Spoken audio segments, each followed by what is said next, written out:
Southeastern Conference against the Big Ten.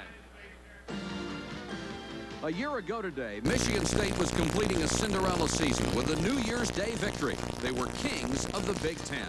This year, as defending champions, the Spartans ran into disaster, an 0-4-1 start.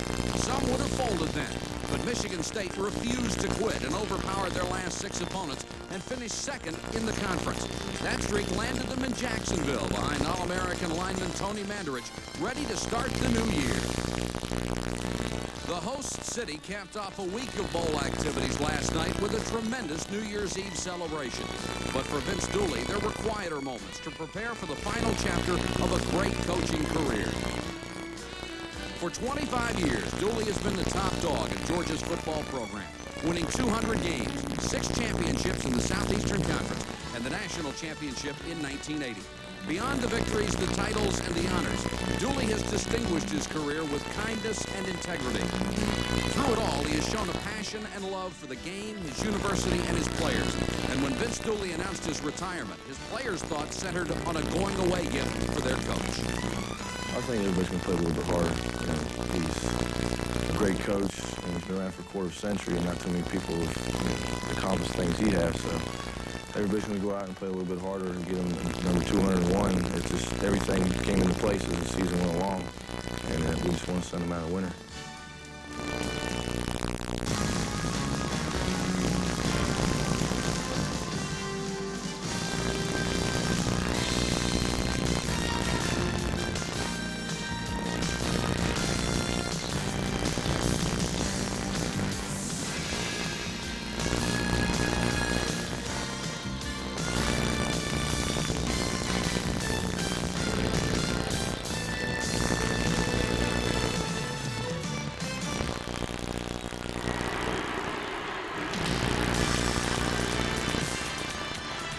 ESPN presents the 44th Mazda Gator Bowl.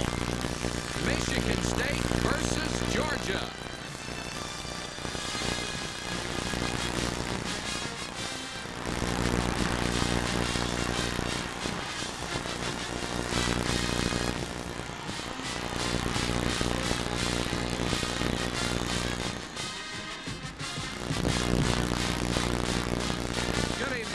I'm Mike Patrick along with Joe Theismann, and it's great to have you with us on ESPN. The Mazda Gator Bowl takes on a special significance this year because it is the final game for one of the greats in all of college coaching, Vince Dooley. You're right, Mike, and it's very interesting. We heard Troy Sadowski talk about the players wanting to play a little bit harder for Vince. He got his team together, and he tried to tell them, look, guys, you're not going out there and playing for me in my last football game. You're playing for Georgia. I want you to go out and play the football game. Try not to let the emotion of me leaving affect you. Just go out and play it hard. Of course, all the Georgia fans would like to see Vince go out as a winner, and even George Perlis at Michigan State has got caught up in the emotion just a little bit. You're so right. We attended the coaches' luncheon on Friday. Coach Perlis got up and he told the Georgia players, I know you guys want to win this one for Coach Dooley. I'll tell you what, the Michigan State players want to win this for Coach Dooley. I want to win this for Coach Dooley. He's the only coach out here who everybody's playing for. And Coach Perlis said, if we win the game at Michigan State, we're going to give Coach Dooley the football as well. So he's going to get a football on either side. I'm sure I know which one he wants, though. A lot of emotion riding tonight, and some great players on both these ball clubs. We'll take a look at both the stars of Michigan State and Georgia when we come back to Jacksonville.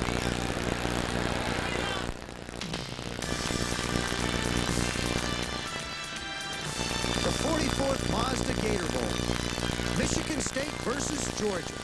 Featuring some of college football's outstanding individual players.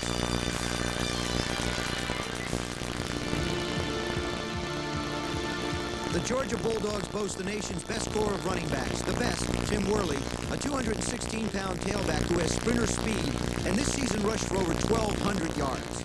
Sophomore Rodney Hampton is the perfect complement to Worley. As a reserve, Hampton rushed for over 700 yards and scored 6 touchdowns.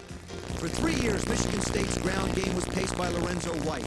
The new star is junior Blake Esor, who rushed for 1,350 yards, the 4th best season in MSU history.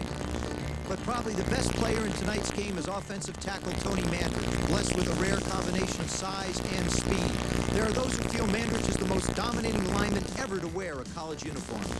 Michigan State excels on defense.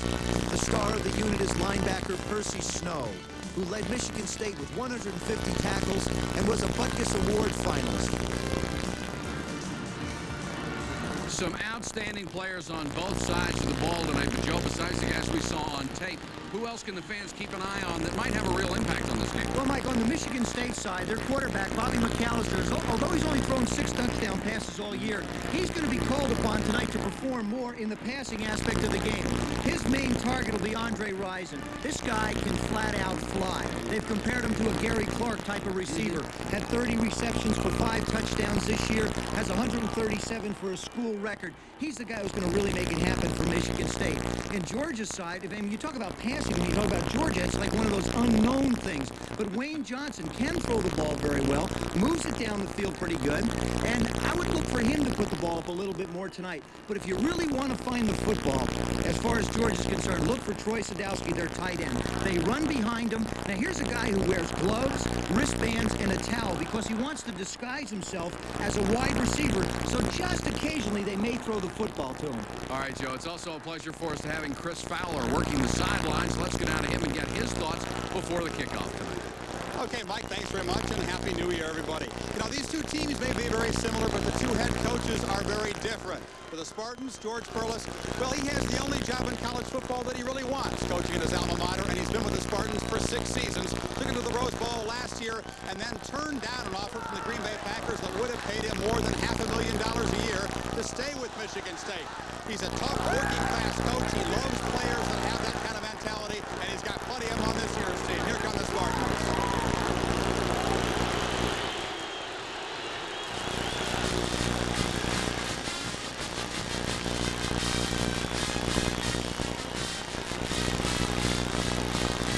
Georgia, you know about Vince Dooley's 25-year reign. He's won 6 Southeastern Conference titles at Georgia, more than any coach except for Bear Bryant. Off the field, he is the consummate Southern gentleman, very controlled, very poised. But as you'll see tonight when he gets on the field, he's just about as animated, as excitable as any coach in college football. Tonight, he leads his Bulldogs out on the field for the final time. Should be emotional for him.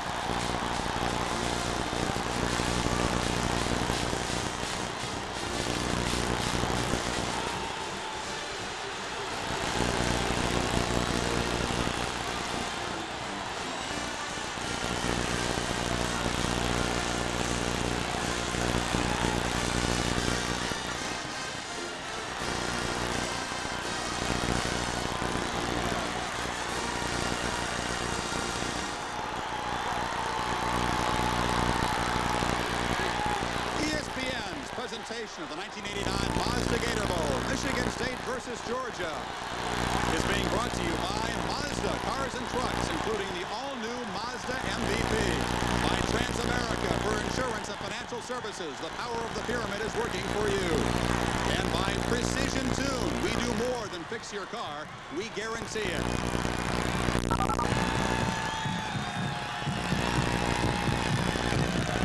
The weather conditions tonight in Jacksonville, perfect for college football. 66 degrees, a very low wind. The humidity 75%, so conditioning may be a factor before this game is over. We had a shower earlier. The chance of rain the rest of the night is only 40%. Vince Dooley, 25 years, 200 victories. One of the most respected coaches in all of college football. And you know it's got to be maybe the most emotional game of his career, maybe outside of the national championship. I think having spent the last 2 or 3 days in Jacksonville and having a chance to see him, I think it's gotten to him a little bit more than he's actually let on.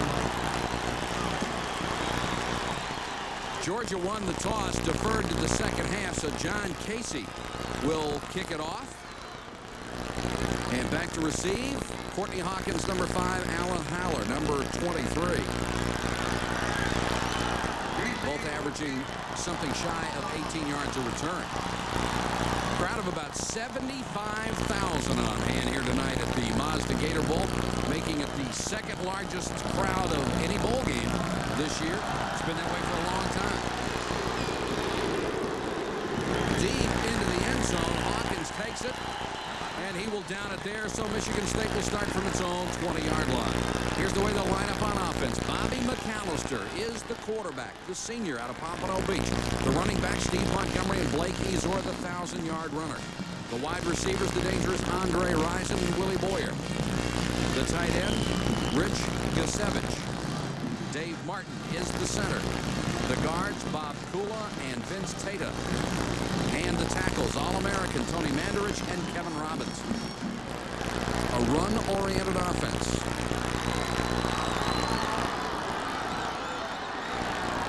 McAllister on the roll. First play wants to throw. Has it tipped. Aaron Chubb, the defensive end or outside linebacker, if you will, got his hands up and knocked it down. Well, what happens is McAllister, as he rolls out, they have a man in the flat, but Ezor just doesn't quite get out in front and get the hands down to the defensive man. There goes that big paw, and up it goes into the air. That's unusual, trying to throw to Steve Montgomery. They usually just give Montgomery the ball to keep him happy as their fullback, because it's, like you said, Mike, they run the ball a lot. It's a tailback-oriented offense. Montgomery's only caught 6 passes this year, only has 9 carries. Whole game, sometimes you do things a little different. Ezor got to the 20-yard line, and he is stuffed by the nose man, Hiawatha Berry. Here's that Georgia defense, and there is Berry filling in for the ineligible Bill Goldberg. The tackles, Wycliffe Lovelace and Paul Giles. Demetrius Douglas and Terry Webster. The heart of this defense is inside linebackers, Aaron Chubb and Morris Lewis on the outside. The corners, Ben Smith, a good cover, and Chuck Carswell. And the safeties, Vince Guthrie and Rusty Beasley. Guthrie, a former linebacker. Georgia changed its defense this year. 3rd and 10, Michigan State. Ezor on the draw. Stopped at the 29-yard shy of the first down. Terry Webster got over there. And Vince Guthrie, the strong safety. It will be 4th and a yard, and Michigan State sends on the punting team. Well, Michigan State tried to get Georgia to think they were going to throw the football and run that old draw. The thing is Ezor is 7 yards. He set 7 yards behind the line of scrimmage. So before he ever gets there, that's a 16-yard run, although he's only credited with 9. Chuck Carswell, a very dangerous return man, is back to receive, and Josh Butlin will kick it away. He's a horse. 6'5", 230. If he catches all of it, it's out of state. He's been inconsistent, but has an excellent average, almost 42 yards a kick. Georgia put on some pressure and got close. He drives this one. Carswell at the 27. And brought it back to the 38-yard line. Here's the way Georgia comes out on offense. Wayne Johnson, the senior quarterback. Talent behind him and talent galore. Alfonso Ellis, primarily a blocker. Tim Worley, a great runner. John Thomas and Arthur Marshall are the wide receivers. The tight end is Troy Sadowski. Todd Wheeler, the All-SEC center. The offensive guards, Anderson and DeFore. The tackles, Adams and Mall. First down, Bulldogs. Across the 40 to the 41 goes Tim Worley. Take a look at the Michigan State defense, and it is a good one. The defensive tackles, Jason Ridgway and Travis Davis. The ends, Vanderbeek and Willards. The middle linebacker, great player, Percy Snow. The outside backers, Carlos Jenkins and Kurt Larson, a lot of talent. The corners, Reed and Donaldson. And the safeties, Miller and Barnett. Barnett missed the first part of the season and the last part coming back to this game. Johnson dumps it to Worley. No one out there to block for him, so Worley does it on his own.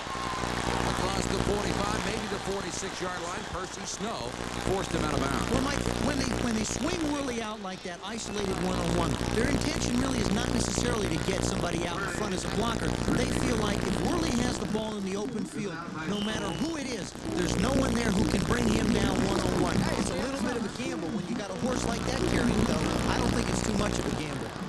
As you can see, both teams have already altered their personalities slightly. Neither one throws to its backs very much at all, or anyone else for that matter. Option, not this time. Michigan State swarming. On quarterback, Wayne Johnson dragged him down from behind. Percy Snow is in on the tackle, along with John Buddy. He He's number 87, the defensive end. And this is the kind of defense both ball clubs have played all year long. Joey Hester is on to punt. And back to receive, Hawkins and Miller. Standing at their own 10. No pressure. And Hester gets a beauty out of there. Fair catch called for it to 10 by Miller. 46-yard punt, no return, and Michigan State will start deep in its own territory when we come back. ESPN's presentation of the 1989 Mazda Gator Bowl, Michigan State versus Georgia, is being brought to you by Mazda Cars and Trucks, including the all-new Mazda MPV, and by the U.S. Army. Learn how to get an edge on life. Be all you can be. We're live in Jacksonville, Florida. Both teams have had one possession, have been unable to move the football, and we're scoreless. Michigan State starting with its own team. This situation in a football game when you're backed up with 90 yards to the defense to cover and you got it back like Andre Rison. Run a little play action pass and let that thing fly and let's see what he can do. He's, I think, the best receiver on the field tonight. Got a couple. Took a big hit in the middle from Demetrius Douglas, number 53. Aaron Chubb was also in on the tackle. Georgia's defense handicapped somewhat tonight because Bill Goldberg, maybe the best middle guard they've ever had at Georgia, tested positive for marijuana and is ineligible for this game, and that really hurts Georgia's defense. Well, it not only hurts Georgia's defense, I think he let a lot of his teammates down because you play all year to get into a bowl game and then you do something like that, and you're not hurting yourself as much as you're hurting the guys that have worked hard all year. Iowa, very good is in for him. McAllister forced to scramble. Got it out to the 16-yard line. He's covered there by Terry Webster. Both quarterbacks, Johnson and McAllister, are excellent runners when they get in the open field. Although Johnson doesn't choose to do it as often as McAllister does, they're not a threat to scramble around and throw the ball down the field. The offenses aren't geared for that. When they get out in the open field, look for them to tuck it under the arm and take off. Third down, 3 yards to go. McAllister on the roll behind Ezor. He'll keep it. Ezor got the good block. Beasley chases him out of bounds, but he'll have the first down.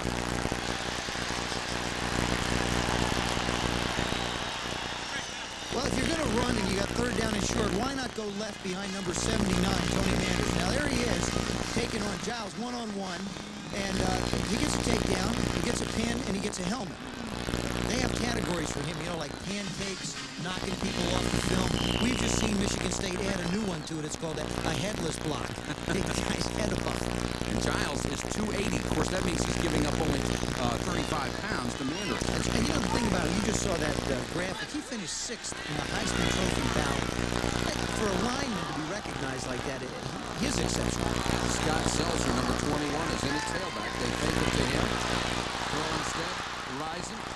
Forced out of bounds at the 40-yard line. Carswell made the tackle.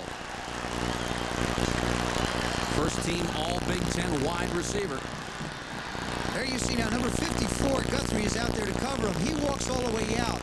And they just, I don't believe that Georgia can leave Rison one-on-one with anybody.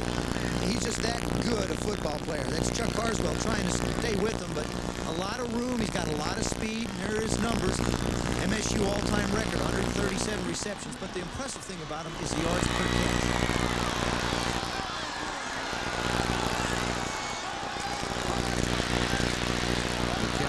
Time he'll go to the fullback Montgomery. Montgomery will get about 6 yards up to the Michigan State 46-yard line. You know, it's so interesting, Mike. You pointed out before, Montgomery's carried the ball 9 times all year, caught 6 balls all year. He's had a 3rd thrown to him. I mean, he's had 2 thrown to him tonight. That's right. In all those football games. They love him, too. He's a walk-on. He came there because his brother, who's a punter in Houston, went to school at Michigan State. And they're just, everybody in the team loves him. They'll go with 2 tight ends on 2nd and 4, Gasevich and Young. And Ezor pounds his way to the 50-yard line. Morris Lewis, number 57, in on the tackle. Interesting to hear both coaches say, 2 coaches who have lived on defense and rushing, that they've got to throw the football. And they haven't thrown it downfield very far and probably won't tonight. No, I wouldn't expect them to throw it. Interesting thing about Coach Dooley, he said when Wayne Johnson throws it, we don't have to worry about, you know, them picking it off very much because if our guys don't get it, the only thing's going to stop it is the stands because he does have a gun and puts it out a long way. Third and a yard. McAllister on the keeper, dives forward, appears to have the first down. Got the ball just into Georgia territory. Vince Guthrie and Demetrius Douglas on the tackle. Georgia's strength is its linebackers. Just some outstanding people in there with Douglas and Terry Webster. And Vince Dooley has always been able to recruit outstanding defensive players. Not to mention some running backs. Not to mention some Few. running backs. A few running backs. Well, if he only had one, it was plenty. McAllister on the bootleg. He wants to run. Could get about 3. Took a big hit. Demetrius Douglas was over there, so was Morris Lewis, 57.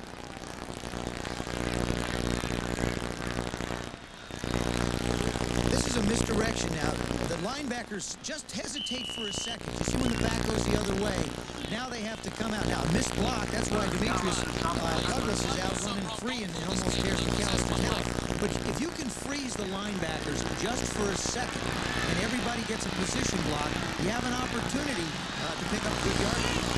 2nd and 8. Rising is pointing to the near side.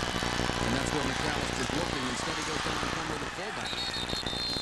Montgomery across the 40-yard line may have another first down. And Joe Montgomery all at once is a target. What you do is you hide Montgomery all year and you bring him out in the ball game. There, number 79, left part of your screen, Tony Mandridge. He's just not allowing anybody near the quarterback. And the emotions are high. You know, there it is. He'll take care of his own, too. And one of the officials caught it and has thrown a flag, and Michigan State is backing up. Well, the Michigan State team, a very close unit. Offensive linemen get that way. They get real close to one another, and they just really protect one another. If one of my guys is being pushed, I'm going to protect him. He's got to use his head a little bit more, though, because the officials are looking for that second hit. Always the second hit gets the flag. 1st and 25. Have a deep ball. Late hit on the offense. Personal foul. 1st and 25. And that's a big play because it comes after the whistle and moves you back. So it's a first down on the play. And, boy, Mandridge, you can always find him in that huddle. He's standing over everybody else. He is really, I mean, I've only seen arms bigger than his on a guy by the name of Hulk Hogan. They're the only other arms I have seen bigger than Tony Mandridge. And it's not just size. He is extremely talented. Fake to Esau. Rising, couldn't hold it. Had it right in his hands and dropped it at the Georgia 40-yard line. The closest player to him, Ben Smith. Again, a little misdirection. It's just a quick post. Plants that right outside foot. And he was looking to run with the football long before he had it. I just don't believe that Georgia can stick Guthrie out there, who really is a guy who's a strong safety used to support the run. He's not doing anything for Rice. He's just taking up about 2 feet of space. Well, his number gives you an indication of what he used to do. 54. McAllister straight route back, which he likes. Goes deep sideline, and Rising can't get there, overthrown. And, of course, on passing situations, Georgia will bring in their pass specialist all the way from Biarritz, France, and that's Richard Tarditz. He has 29 career sacks. Set a record with 12 sacks in the season. Now, here's a guy who the coaches had to explain in drills that you have to tackle the ball carrier. He took on a blocker and knocked him around when they first started with him. Never even concerned himself with the ball carrier. He was so just enamored with the blocker. 3rd and 25, and Tarditz can load up this time.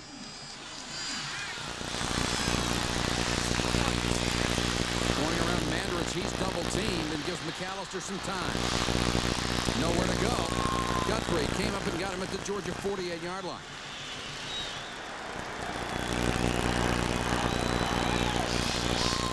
Watch the speed of Tarditz on this play. He's number 92 now. He comes off the ball. He's not a big guy. He's only 220.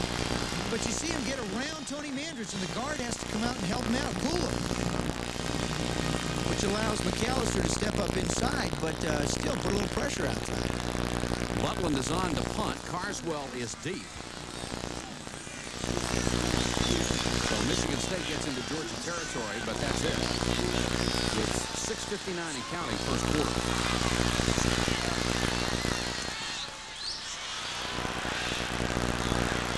Crushed that punt, and it goes into the end zone, and Georgia will take over at its own 20 after a 48-yarder from Josh Butland.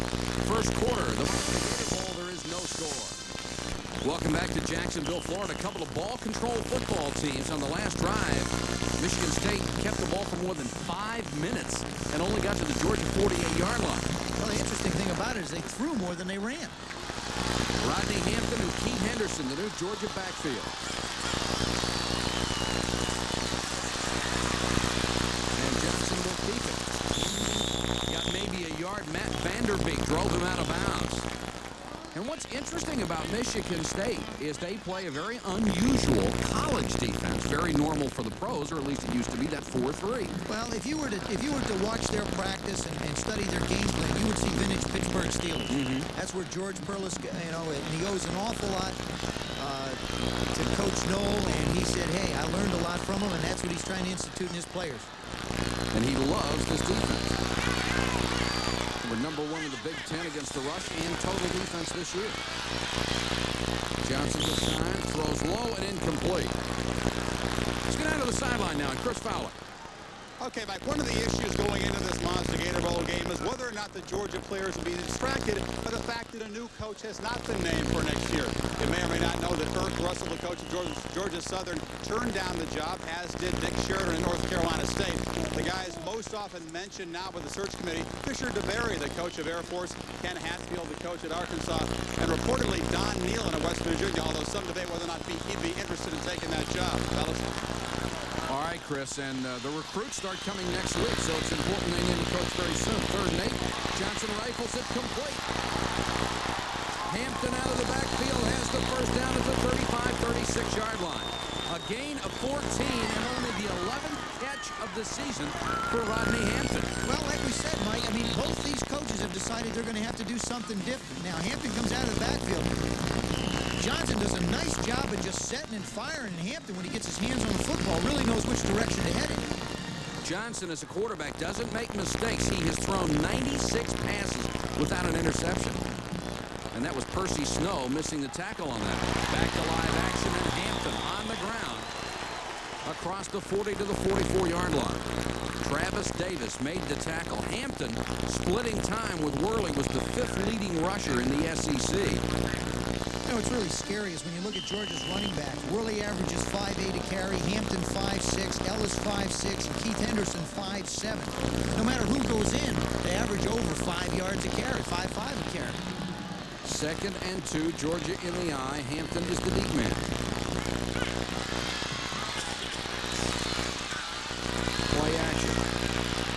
Johnson with time rifles it in too high for Henderson coming out of the backfield. Speaking of Vince Dooley, not having 2 coaches turn down the position or not take it, this creates a problem with recruiting and the distractions for the players that are here and players that might come. Well, when you talk to Coach, and I did talk to him about that, Mike, he said that he feels like a successor will be named by Wednesday or Thursday of next week. They realize that the importance is the Georgia program, and what they want to do is they want to have that set because a very important month in recruiting is the month of January. Alfonso Ellis in at fullback on 3rd and 2. Hampton, Georgia's bread and butter play, and it won't work. Miller came up from the safety spot, and Kurt Larson, number 3, the outside linebacker, they double-teamed him and brought him down. Well, they've got John Miller, number 44, back at his natural position, and that's strong safety. And this is the job of a strong safety. Get up, force the running back inside, and then make the play if you can. Miller does both of them. When you talk to Coach Perlis, he said probably one of the big mistakes he made early in the year was having John Miller play free safety and not strong safety. Hester to punt. Miller signals a fair catch, makes it at the 14-yard line. So once again, Michigan State pinned deep in its own territory after a 44-yard Joey Hester punt. First quarter, still no score.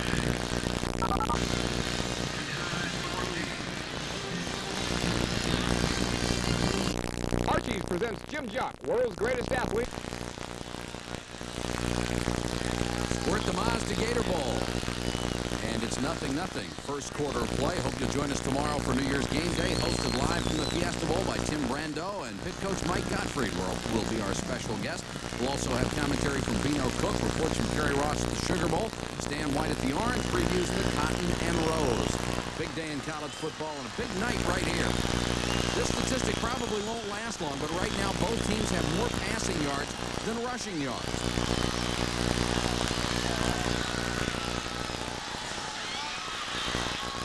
Esor to the short side, and Esor cut down at the 16-yard line.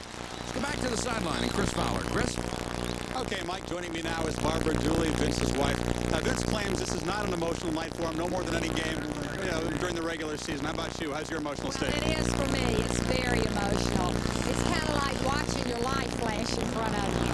How are you going to be able to handle life without football? I don't know. It's going to be real interesting. I didn't sleep a wink last night, and I've cried most of the day. Okay, Barbara, hang on. Let's go back to Mike, and we'll come back down here in a second. Thanks, Chris. Very nice lady. McAllister in trouble. Line of scrimmage and no more. Let's go back to Chris and Barbara Dooley.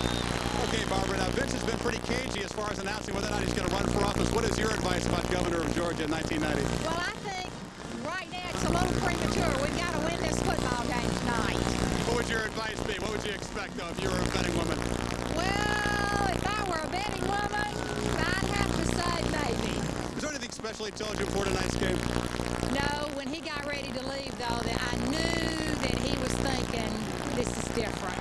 I saw it on his face, and it was really sad. I kissed him goodbye. And I really have stayed.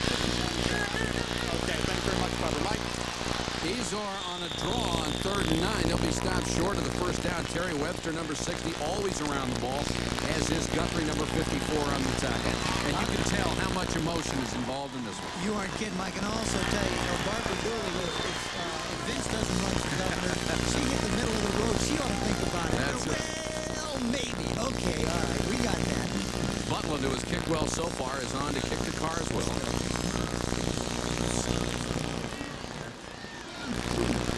Down to 2 minutes and 55 seconds and counting in the first quarter.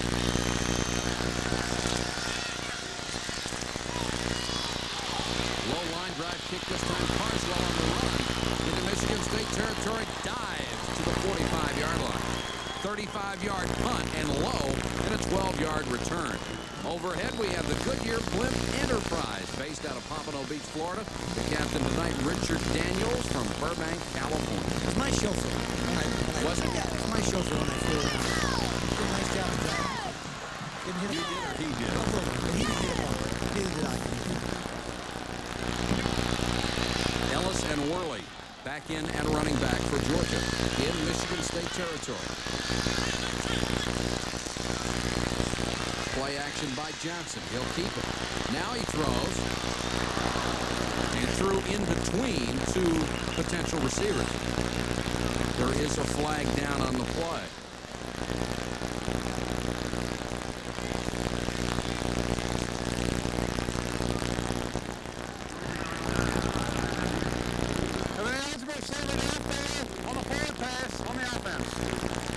Well, it happens. Wayne Johnson makes an excellent fake.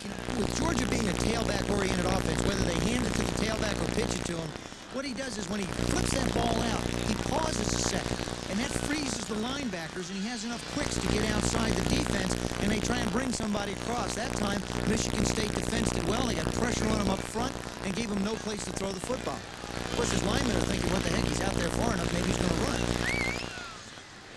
Penalty was an ineligible receiver downfield, so it's 1st and 15 back in midfield. Johnson, a senior out of Columbus, Georgia.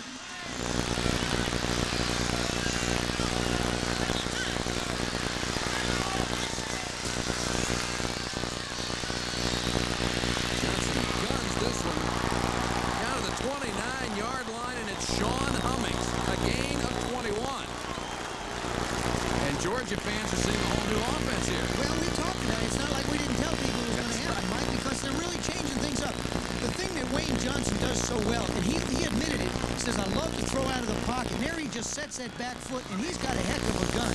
Now, he's only been in that position for a year, and the coaches wish they had him for one more. There's been a tremendous maturity process. He's hit 3 out of 6 for 38 yards. Worley on the outside. This guy is a load inside the 25-yard line. Worley can fly. He's 216 pounds, and look at Miller. Miller says, yeah, come and get me again. I'll be right here. Yeah, he says, you think you hurt me? Come on again. Worley says, okay, I'll be back. Now watch this. This is just power on. Put it down low and just slam it in. Talked to George Perlis on the field, Mike, before the game, and he says, as all the frenzy started and the teams came out, he says, this is not a place for a weak heart. Worley made 3 All-American teams this year. Up the middle this time. Dragging people with him. Travis Davis, 75, was the first man to get to him. He's probably their best down lineman and their biggest at 270. But Vanderbeek, 66, has played exceptionally well this year. Probably one of the guys who's an overachiever. Ask the coach, is he going to place? Yeah, he's got a broken hand, no problem. Yeah, he's not hurt. He just had a broken hand. Coach's mentality. You know, that unless you're lying there in the hospital, you're not hurt. 3rd and 4. Johnson with time, guns it. Inbound, yes. The official looked like he was going to roll it out of bounds, changed his mind, and Henderson with a great grab. What a catch. Johnson again sets in that pocket and just cuts his thing loose. Now look at this reception. Henderson is going the other way and turns around to make the grab. You think Coach Dooley's into this one? Oops. He's saying, hey, this passing stuff isn't too bad. Yeah, he says, you know, I should have started this about 20 years ago. What a catch by Keith Henderson. Of course, he's the club's second leading receiver. Movement. Quarterback keeper. A flag goes down. Johnson got into the end zone, but it's got to be motion. Got to be. You can't have 2 people moving at once. We saw the fullback move. What should have happened is the man in motion also should have come to a stop. By him continuing to move, you get the illegal motion. Of illegal shift on the offense, 2-man running motion. I like that illegal shift. That looks like some other Jane Fonda exercise video. You know? Vince does not like mistakes. He needs more dirt. You know, he needs to be standing in dirt because he can't grab the grass. He just needs more dirt. So instead of 1st and goal from the 1, it's 1st and goal from the 6-yard line. Worley is in there, Henderson and Ellis. Full house backfield. Worley the deep man. Fake to Worley. Johnson throws. Incomplete. Henderson had a shot at it, couldn't hold it. Well, how often do you see that? Here's a guy who just a few plays before makes an unbelievable reception. Now he's got himself a chance for 6, and he lets it get through his hands. Johnson, again, very impressive throwing the football. And he's putting it right where it has to be. There it is, right on Henderson's fingertips. He got the right mid on it. Couldn't get it. Little body English, maybe?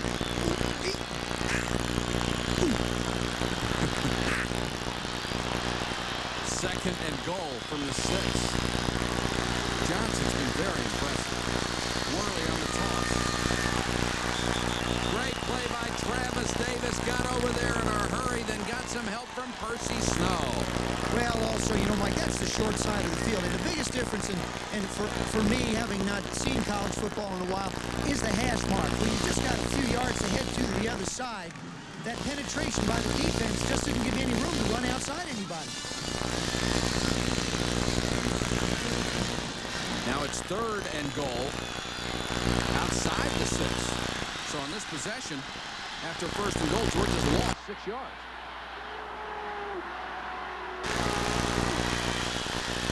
Comes the blitz. Johnson unloads. Touchdown, Hampton.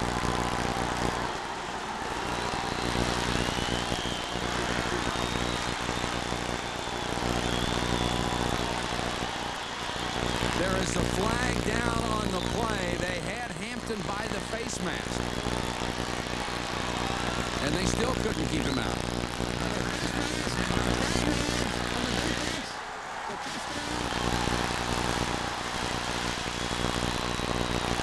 Georgia on the board with 1 second to go in the quarter. Yeah, who'd have believed Georgia would get on it throwing the football as much as they have. But it's like they've had two mysteries here. I mean, they've got backs that can really catch. Henderson and Hampton showing they know what to do when they get their hands on the ball, catching it, and Wayne Johnson putting it exactly where it belongs. John Casey on for the conversion. He's 39 of 40 this year. Boy, Johnson's really been on the money. He certainly has. Now here, it's just a simple sprint out again. And for a quarterback to sprint left stop, you got somebody coming at your feet. Again, a little bit behind. And there you see the face mask. But Hampton freezes and just gets the ball and has that leg power. Without a head, he tries to get into the end zone.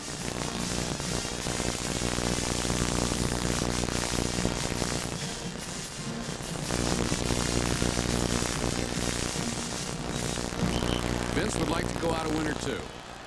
He wants us.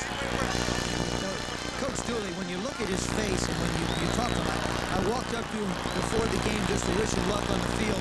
I guarantee you, he didn't even know I was there. That man was in another world. And he is just, there's got to be so many different kinds of emotions going on inside his head. I know somebody else who won't sleep tonight. Now, Barber didn't sleep last night. Barber did. I'll guarantee you, this man won't sleep tonight. And he probably wishes this would go about 6 quarters tonight. George Perlis on the sideline. What a job he's done in Michigan State, turning the program around. Casey will kick off. Hawkins and Haller are deep.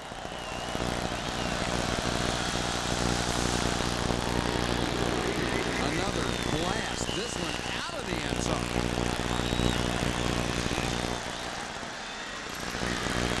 He's their extra point man, their kickoff man, and their long field goal kicker. And you can see why he's just crushed that. They needed one from a mile. Yeah. They need a 60-yarder. They can just, plug in the 60-yard foot. He's not a big fella. He's one of those little scrappy guys that's all leg. 5'10", 165 pounds, and 155 for his leg. Yeah, that's it, too. Get that weight in the throat. Boom, get that weight going. Wham, it's gone. 62% of Casey's kickoffs this year have been touchdowns. Last play of the first period. Easel has not found any running room tonight. Got maybe a half a yard on that one. So we've reached the end of the first quarter here in Jacksonville, Florida, the Mazda Gator Bowl. And it's the Bulldogs of Georgia 7, the Michigan State Spartans nothing. The Mazda Gator Bowl, Georgia on top 7-0. Michigan State ball, 2nd and 8. The Spartans at their own 22.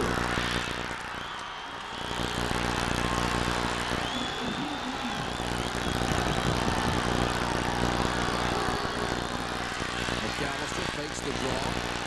Pressured. Throws late down the middle. Carswell had a chance to intercept it, couldn't get it. Andre Rison was the intended target. Well, as we mentioned, McAllister is going to try and find Rison. He comes across the field.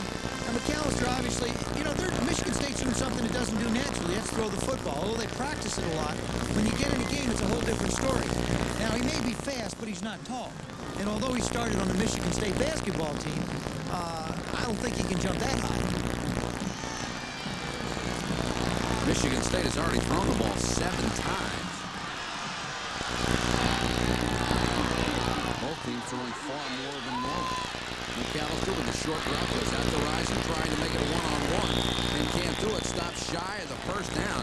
Good job by Ben Smith, number 26. Wouldn't let him get away, and Demetrius Douglas came over and helped out. That time, I think he made a little bit of an error in judgment. He was a yard away, and instead of just trying to dive for the 30 and being aware of where the first down was, he tried to juke a little bit and make a bigger play than he really had to. Here comes Butland, and Carswell will go deep, standing at his own 30.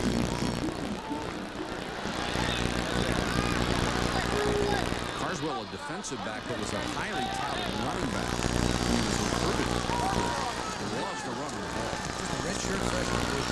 Another low driving kick taken by one of the up men. And it's a fair catch after a 33-yard punt. And that was Brian Cleveland, one of the backup fullbacks. Coming up January 15th, college all-star game from Japan, the 1989 Rico Japan Bowl.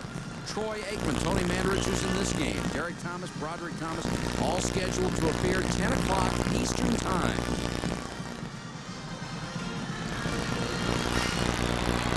Georgia starts from its own 39.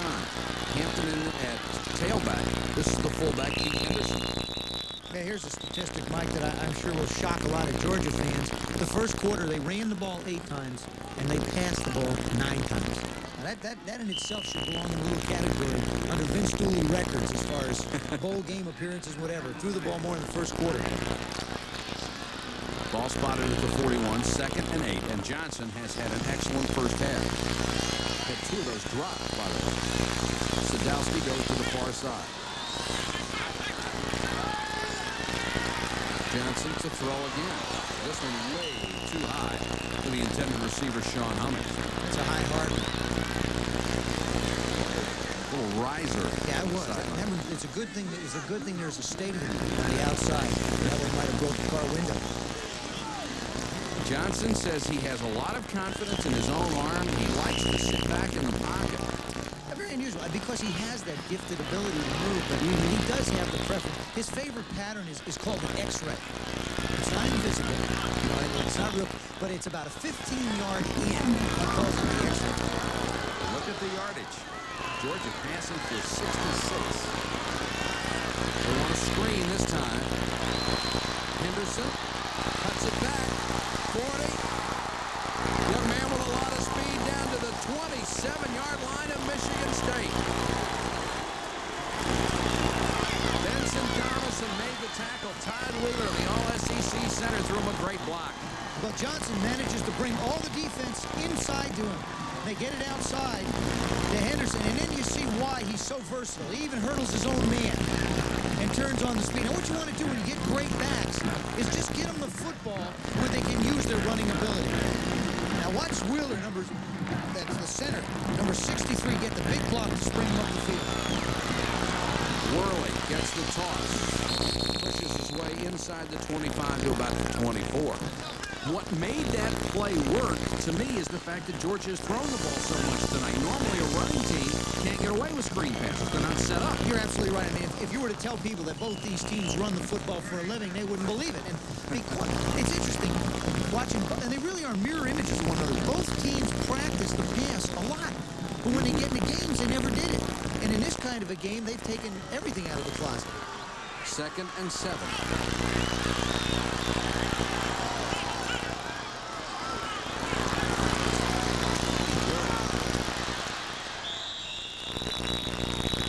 Just outside the 21-yard line. And Miller was there along with Percy Snow. Snow with 150 tackles coming into this ball game. Grew up in Canton, Ohio, and told us he used to go to the Football Hall of Fame 4 or 5 times a week when he was a kid. And one of the 5 Butkus Award candidates as a junior. 3rd and 5. Straight back, blitz coming, gets it out to work. Great tackle by Kurt Larson, the outside linebacker. There's a guy that has 8 interceptions, and when you talk to the coaches, they say he's just a good athlete. Great college ball player. Gets outside, good size, 6'4", 240. He's got good hands because he doesn't wear a lot of tape on him. That's an indication in itself. Had a torn Achilles in the spring. That's a great comeback for him just to be able to play, let alone play at this level. 4th and 6, and Steve Crumley will come on. Hester to hold. Crumley extremely accurate. And puts it through. So on offense, it has been all Georgia here in the first half of the Mazda Gator Bowl. And the Bulldogs, in Vince Dooley's swan song, have taken a 10-0 lead on a 39-yard field goal by Steve Crumley. We'll be back with more in a moment.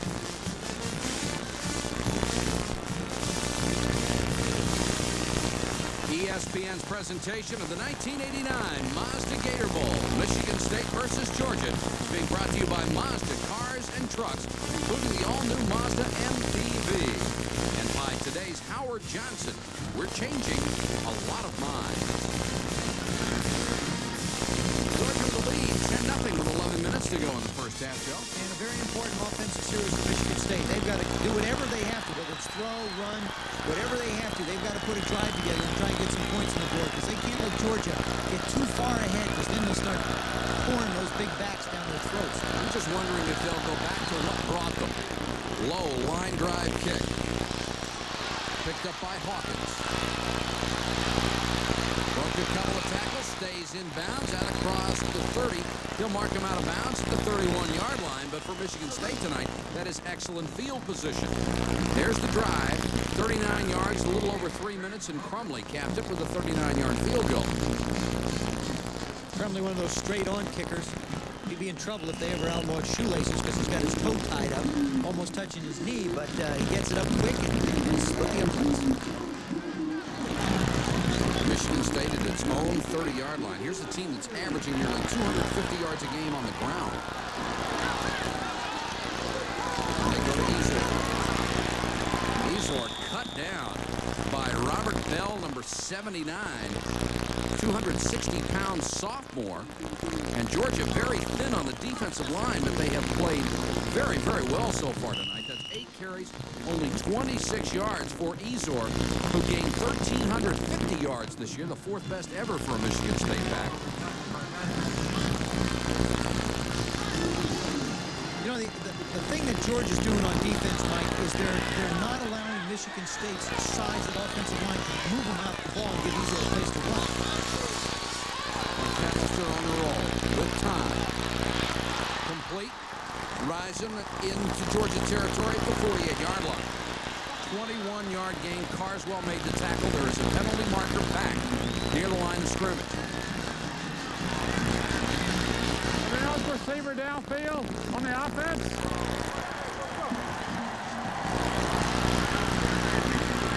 And if you can read lips, you see George Perla saying, which one?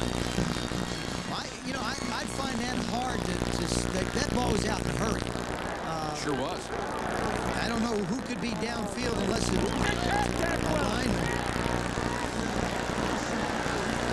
I guess Coach Perlis agrees, but the ball goes out in such a hurry.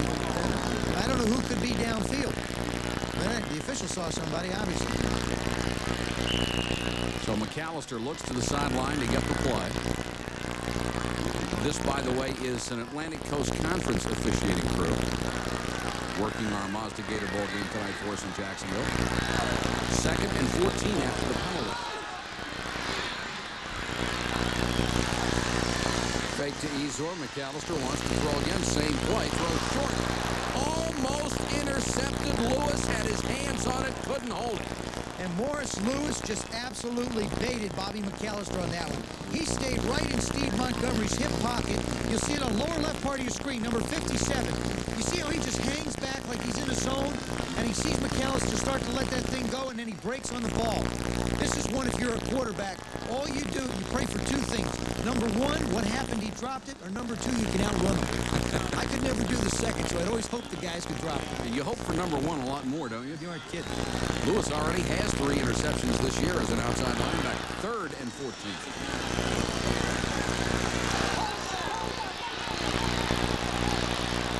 Drops it short, tip, almost intercepted again. This time Demetrius Douglas nearly got to it. The intended receiver was Ezor. It wouldn't have been anywhere near first down territory even if it was complete. Well, there you go again. I mean, the ball is just up in the air. That's all there is to it. Ezor tries to get up for it. He wouldn't have had anywhere near the first down. And that's the one thing I believe that college coaches are afraid of with the passing game when you don't do it a lot. It's those penalties that set you back. That's why you go to a run game, because you don't necessarily get the big penalties to set you back. Especially with Michigan State's offensive line. They've been so dominant in the last half of the year. Butland killed this one. Carswell all the way back to the 20. Initially, if he could have reached the sideline, he had the picket fence set up. 52-yard kick and an 11-yard return. They will rule that he is down at the 26-yard line. The knee touched. 9 minutes, 24 seconds to go first half. Georgia's offense and defense leads by 10. That's the story from the Mazda Gator Bowl. Here's the last punt return, and watch Carswell's knee. Does it hit or not? It's his left knee we're going to be watching now. There's his hand on the ground, and there's his knee. Now, you know, when the dirt comes to you, it's a little bit different than you going to the dirt. But again, we have the advantage of the super slow-mo, which is wonderful for technology. It's not very helpful to the referees. And, of course, no instant replay. Hampton is in the tailback. There's a flag down on the play. Johnson with that rifle completes it out to the 40-yard line. This time he hit Arthur Marshall. Now we'll check the penalty. It went down immediately. Have all sides on the defense. We'll decline it. Be a first down.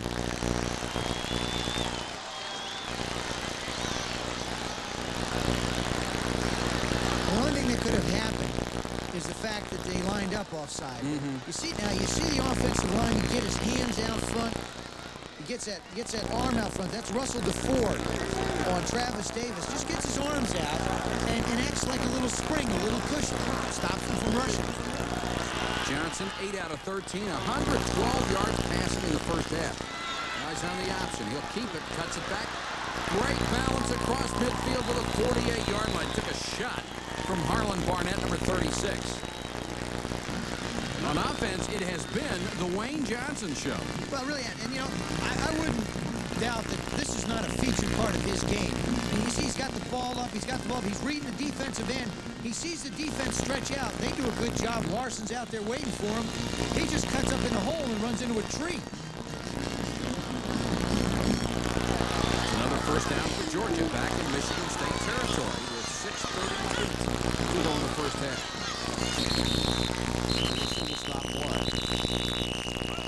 Excuse me, it's 8:38 left in the first half. Indicating this one will go against Georgia. Dead ball.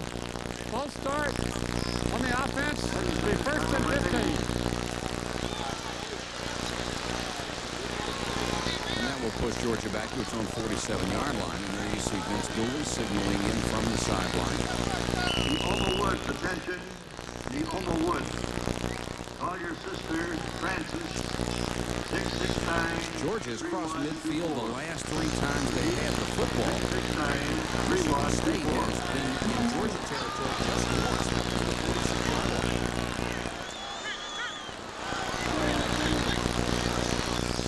Fake to Hampton. Here comes the blitz. Hampton back the other side on the screen. Great reversal. Couple of nice blocks. First down and more. This kid is a heck of a runner to the 32-yard line. Wheeler was out in front again.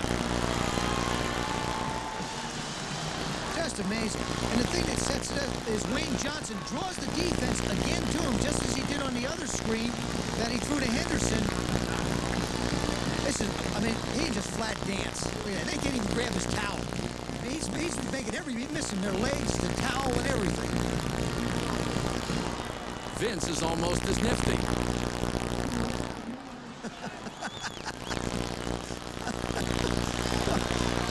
I'm gonna set that to music someday. That's fabulous. Worley back in the tailback. About a yard, maybe 2. Travis Davis was over there to knock him down. Give Vince a hat and let him go out there. It's his last chance. Oh, it's just, you got the crossover steps, you got the slide, you got the little drop bump. I mean, he got them all. You know, it seems Michigan State has done a good job defending Tim Worley. It's Rodney Hampton and Keith Henderson that have been raising havoc for him. And Michigan State wants to take a timeout and talk it over with 7:16 to go in the half. Georgia already up 10-0 and driving for more against the Michigan State defense. Back in a moment.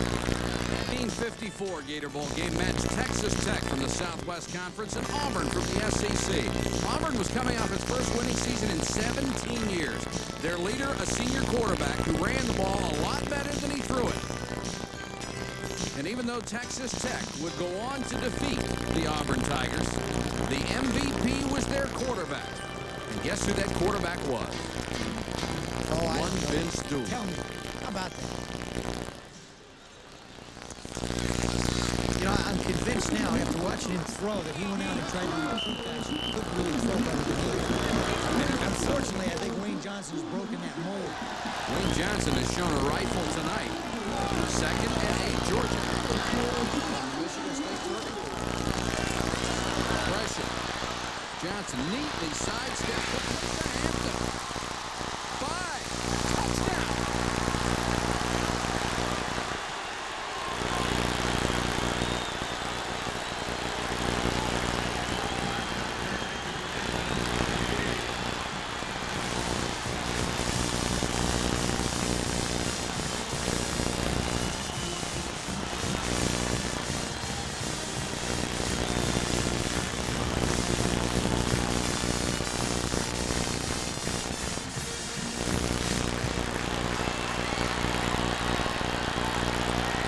Comes on for the point after.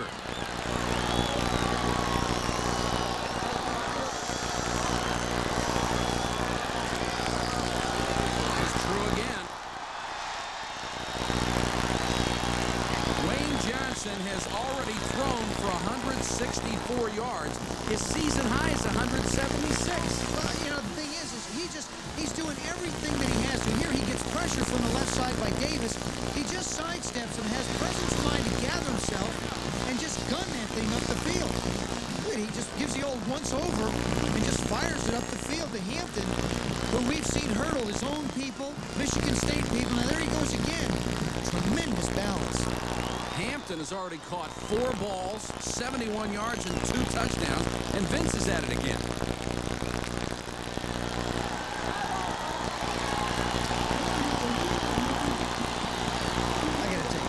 Just a treat. That man's movements are special.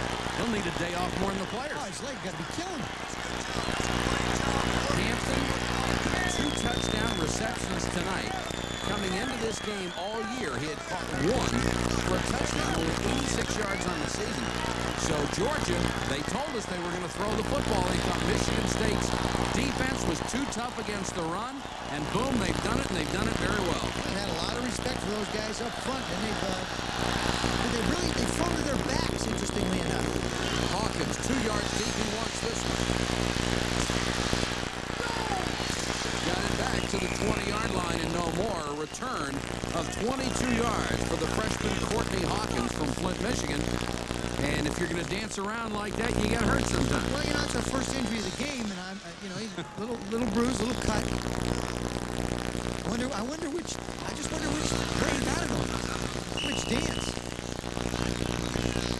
Well, you get players coming by, you reach out and smack him in the helmet with that open hand. Look at the training crew. Not a big one. I don't doubt if they'll take him out. I don't think they'll take him in for x-rays. Under 7 minutes to go in the first half. Let's see what the Spartans do with the ball. Easy on the toss behind Montgomery. Nowhere to go. Smith came up from the corner, dragged him down, gained maybe a yard. Let's go to the sideline and Chris Fowler. Chris? Okay, Mike, I'm standing by with the Spartans' #1 fan, Governor Jim Blanchard of Michigan. The Spartans are going to come from behind team all year, Governor. Are you still optimistic? Oh, yes. We have to get back in the game right now. We need a psychological lift right now, and we're all disappointed, but this is a team that's come from behind many, many times. I just wish you were going better, and I'm sure all the Spartan fans do. Any suggestions? Open up the offense, maybe? No, I think we just need to stick to basics, and we're a bigger, stronger team. We're going to have to wear Georgia down to be able to run and score. We'll have to get lucky. We'll have to get lucky, too. I think Georgia had some lucky breaks, and it hurt us psychologically. We have to psychologically get back in the game, and then we'll make a good contest of it, and we can win.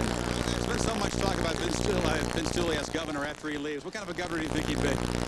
Well, he's quite a good football coach, I can tell you that. It's hard to say. I think he'll probably be very, very formidable in Georgia. He's very popular, but politicians don't always, or coaches don't always win. Bud Wilkinson ran in Oklahoma, was very popular. It didn't work out, so Vince will have to be careful, but right now, he looks like he's got the Midas touch, so I don't know that I can give him any advice. Okay, thanks, Governor Mike. Thank you, Chris. 3rd and 7, McAllister to throw. Tardis is after him. For Risen, and Risen makes the catch at the Georgia 36. Rusty Beasley forced him out of bounds, but a good job by both McAllister and Risen for a gain of 41. Well, when Bobby McAllister gets in trouble, he'll go looking for Risen. And this guy here, he's down the field. He sees his quarterback in trouble, and then he comes back to the ball. Now, we saw Johnson avoid a rush. There's Tardis trying to get a hold of McAllister. You know, he shows his athletic ability and just fires this thing with a little quick run down the field. And you'll notice how Risens comes back for the ball. McAllister averaged 12 passes a game this year. He has already thrown 12 in this one. Seltzer is in at tailback. And he'll get the carry. Seltzer stacked up at the line of scrimmage. Big hit by Webster and Ben Smith. And I'm a little bit surprised, Joe, with that Michigan State offensive line so much bigger than Georgia's defensive line. They can't seem to move them out of there. Well, what they're doing, Mike, is Georgia is making the tailbacks, who are 7 yards plus deep, run a little bit east and west, sideline to sideline. If they could hit a crease, they could hurt Georgia. But as long as Georgia can make the Michigan State backs flow sideline to sideline, they've got more team speed. 2nd and 8. McAllister directs traffic. Now he wants to run. Gets out of bounds. At the 29-yard line. Guthrie was over there to make sure he didn't get any further.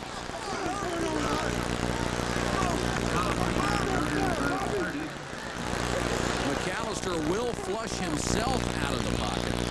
You know, I got to believe with 4:36 to go in the half, that Michigan State is a 2-down area. It's 3rd down and 3. If they don't make it on this one, I think George Perlis and the state team have got to go for it on 4th down, no matter what. Because they need to go in with the lift, as the governor mentioned. They need something positive to happen, something emotional. They've had the big play, now they have to capitalize on it. 3rd and 3. McAllister, naked reverse. Got a block from Risen and got to the 23-yard line. That'll be a 1st down. Well, that time they used the threat of their tailback offense to set up that bootleg. Well, we've really seen the two quarterbacks take a role in this game, very unusual. Off of the pass, there's a play action. He puts the ball up. There's no way that he is going to throw that football. Risen's out there blocking, and he's got the ball up. But it's good to make the defense think. Just bring it up for a second, and they go, oh, he's going to throw it. And goes out of bounds, gets the 1st down. 4:31 to go, 1st half, 17-0 Georgia. Michigan State driving. Ezor back in there. There's the seam. And Ezor to the 10-yard line. Exactly what you talked about. See, that's the difference. What you do is Ezor's a downhill runner. That's the reason why they set their tailback so deep. Now watch Mandridge. He's number 79. He comes out, and all Ezor does is follow him. Now he blocks Guthrie. That's a mismatch. I mean, you know, of course, Mandridge against anybody's a mismatch, but right. You know, Guthrie's only 215 against 315. Well, I guess you call it that. You're only giving away 100 pounds. I'm surprised you're still standing. 1st and 10 at the 10. Beasley, same kind of play down to the 6. Beasley was there, along with Guthrie. One thing George Perlis wanted to find out was how Georgia was going to play. Not Risen, not McAllister, not Ezor, but what were they going to do with Mandridge? How are they going to handle a defense over that big tackle? And now it looks like Michigan State is getting that confidence to run behind him. 2nd down, call it 6. There you see how Michigan State has done on goal to go. First 5 games when they were 0-4-1. Just one field goal and one TD. To the 4. Ball popped out, but after the play. Webster was down there along with Mo Lewis. Again, I got to believe that you're looking at, you're obviously looking at 4-down territory. I don't believe Coach Perlis could go for 3. It'd be a tough decision to make down 17-0. He really would. I'm sure he's wishing they score so he doesn't have to make it. But again, 17-3, you move the ball with your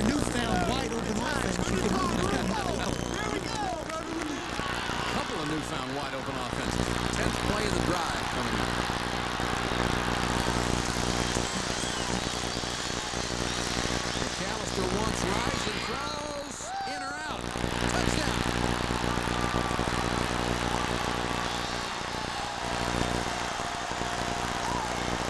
Got to remember, in college football, it's only 1 foot, not 2. The official right on top of the play did not make a signal. The other official who was deep in the end zone did. This one's coming at you. McAllister sprints out to his left. Ezor, Montgomery leading him. He just fires this thing in an area where Rison's come back. There it is. Oh, yeah. He got both feet in. Easily. Got plenty of feet. That's good in any league. Langloh is on for the point after. He's perfect this year in 26 tries.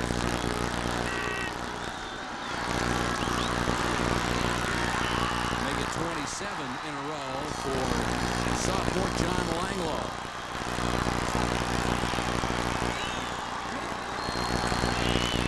Horizon touchdown pass number 6.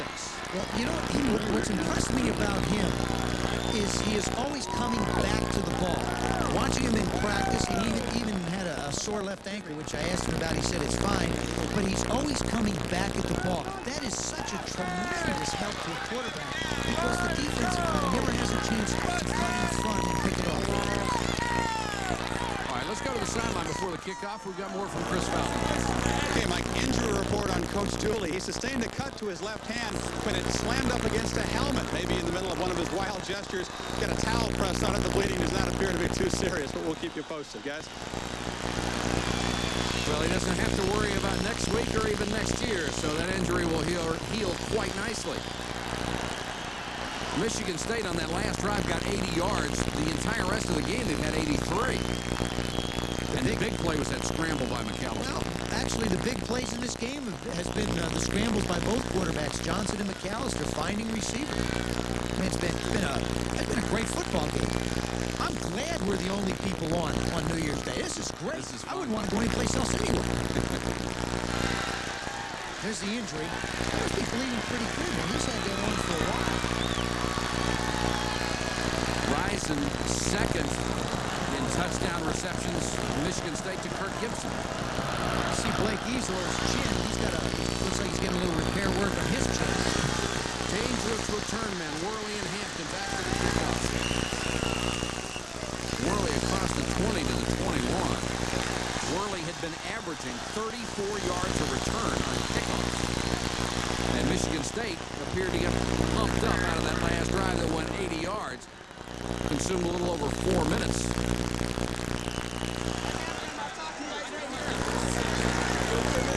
Ezor, a little marked in combat. Boy, you know that guy does something. You know, linebacker, running back, whatever. He got that sweat, blood all over him. Worley to the strong side, forced out of bounds as he crossed the 25-yard line. 2:45 to go first half. Carlos Jenkins, number 51, chased him out of bounds. Right now, I think Coach Dooley's going to want to go in and not try and do something. Don't want to give the ball back. Michigan State looks like they're starting to get some momentum. Now they'll go back, maybe run the ball down. Be satisfied to go in 17-7. Got to be careful. You can't tell your guys to run out of bounds.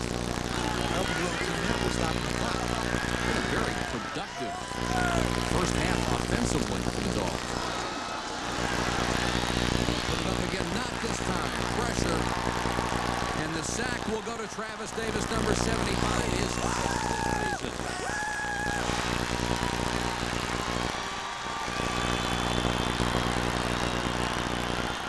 Again, they used a misdirection to the tailback, and everybody figures, well, let's go chase Worley.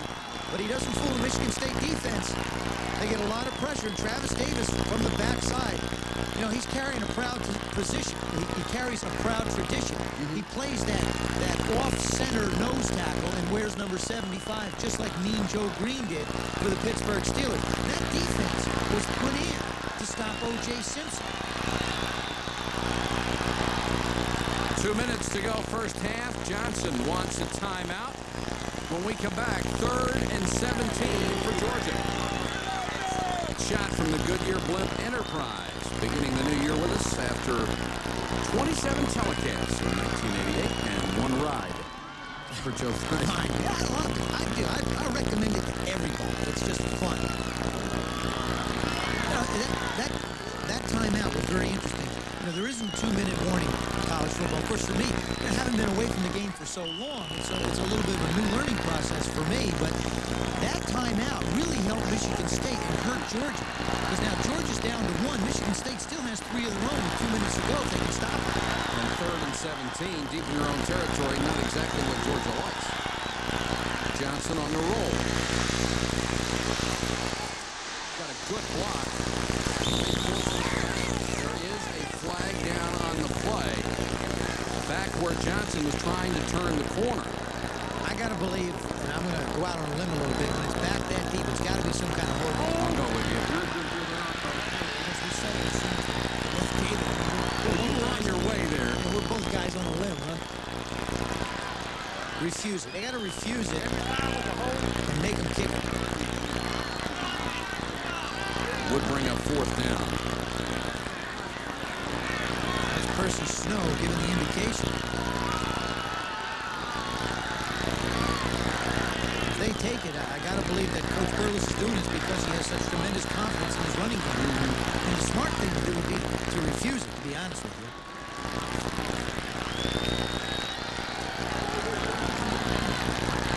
Holding on the offense. Decline. 4th down. I'm amazed that the officials still ask the players. Players haven't made a decision in 10 years. They always have to look to the sideline to get the kick. You're absolutely right, but number 75, Adams, has got his arms out front, and you can only have him out front so long. If you hold on, it looks like they'll throw the flag. Miller waits at his own 35 for the punt of Joey Hester. Big rush. Hester goes down hard. There's a flag down. They let the ball go, but Hester was leveled, and they missed the block. Dixon Edwards, one of the guys in trying to block the kick. Would have been a big lift for Michigan State had they blocked it. Boy, I don't agree with that. I really don't. 1st down. So roughing the kicker on the defense. 15-yard penalty. 1st down. They'd have had excellent field position if they don't go for the They had a block. minute and 50 seconds to go. You got no reason to try and block it. Now, here they get some free runners, but none of the guys, I mean, Hester does an excellent job of getting the ball off real quick. And in professional football, that would be running into the kicker. And it only would have been a 5-yard penalty. But in college ball, which is a great rule to protect the kicker, you get the 15 and the 1st down. Very big, poor mental decision by Michigan State. Michigan State with 3 timeouts left. They may have to start using them now with a minute 40 to go if they hope to get the ball back. And Johnson to throw. It's full of surprises. Warner, the tight end, giving ground. Reed was in on the stop. Along with the middle linebacker, Percy Snow. Interesting. Michigan State's not calling a timeout either. And Georgia's throwing. Yeah, I mean, what's next? So much for what we know. This football must be really changing. I mean, I'd see it a little bit different, unless they believe that, Georgia's going to be able to get on down. 2nd and 9. 65 yards pass by Georgia. They're going to put some points on the board. Behind Hampton.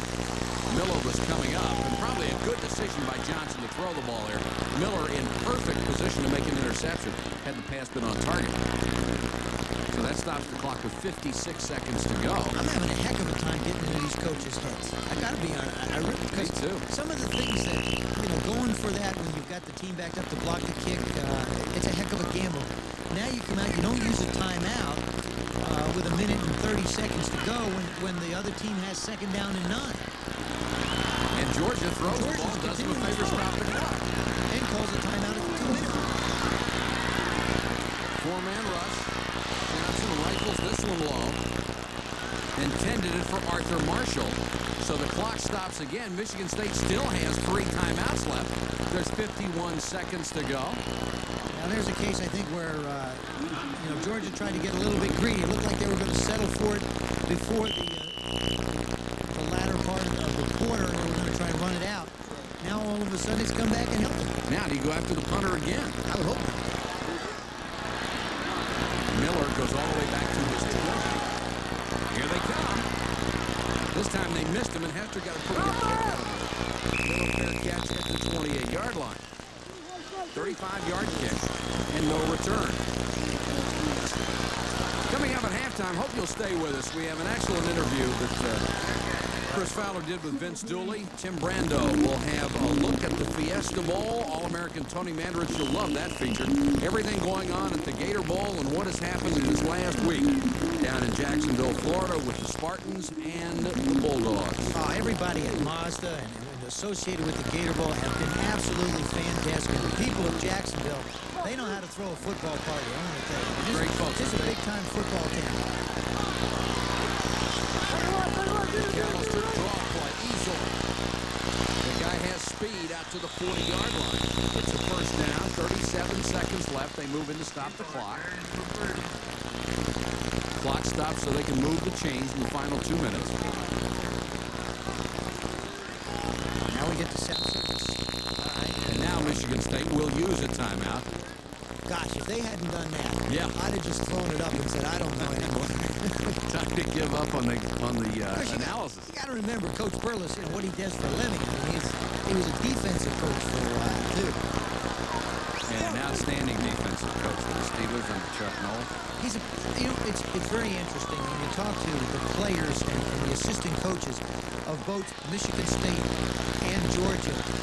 The way they talk about their head coaches in these men are people men. They don't coach football players. They don't institute a system. These men are like the intermediaries between fatherhood and the real world. It's the next step up. These guys really, they care about their kids. Of course, George Burles is great. He had 3 boys. He said, I used to kick them around all the time. He said, now all my boys are gone. Good thing I got 95. I can spread it around. And he's hard on them. He likes them to play hard. And he likes them to work hard. Well, just to follow up on that, Joe, the saying that he always has, work hard, keep your mouth shut, and good things will happen. That sounds a little tough, but then he brings them down here to the Mazda Gator Bowl and says, hey, you guys got a 2 o'clock curfew, go out and have a good time. Once we get to the end of the week, then we'll concentrate on football and make sure you stay in. And that is the pin that he had made up for every player. That indicates what they did at the start of the season, 0-4-1, and his pride in them that they played it one game at a time, that old cliche, but it worked. They won 6 in a row. We wanted them to remember that that's how they started, and they finished extremely strong.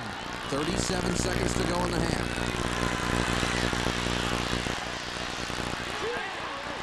Rising, out of bounds. Would have had it at the Georgia 42-yard line. Guthrie was the closest defender, and Risen doesn't believe it. Risen doesn't believe it, and can't quite tell there. Well, Montgomery got in the way on that angle. Big shoulders of the fullback. Let's get it from the back. Remember, he's just got to have 1 foot in. That left foot is down. Oh, yeah. There's absolutely no question that foot was in. That's a tough call. That's just a tough call to go against Michigan State. I mean, this young man has got tremendous sideline presence for a wide receiver. He knows where his toes are. He knows where the sideline is.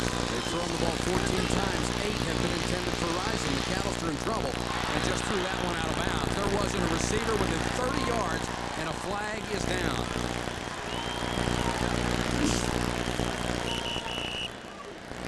Any other receiver over there? No, I don't think so. Forward pass. Any offense? Well, you heard the ref ask him. Was there an open receiver there? Nope. There wasn't anybody with a white or green jersey. They're going to mark it down at the spot. And walk it back a little bit, too. It's 5 yards, a 5-yard penalty from the spot of the infraction.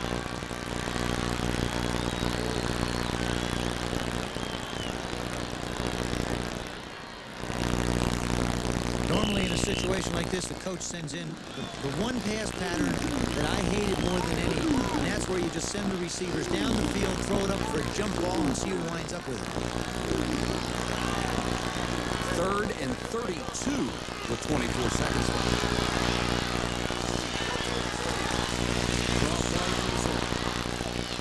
Got a lot, but not nearly enough. Up to the 35-yard line. He needed to get to midfield. 14 seconds left, clock running, and now they'll stop it with 13. 4th down. And now Georgia might have a chance to rush the punter. Let me tell you what I do. Georgia has, that was their last time out. Okay, according to our numbers, that was their last time out. If I was Michigan State, what I think about doing is possibly running the same kind of a draw play, because Georgia doesn't have an opportunity. Now you got to figure Michigan State's going to get up, even though it's 4th down and the clock stops, he's going to get up around the 45, 50-yard line. The most time they're going to have left is possibly one play. Now all of a sudden they're going to get a punt return because of the changeover. And believe me, the one thing that the Michigan State coaches are a little bit concerned about is the ability of Chuck Carswell to return kicks. They said of all the kicking game, his ability to return kicks worried him. Well, Carswell is back there, and with 13 seconds to go, Butland is on to punt, presumably.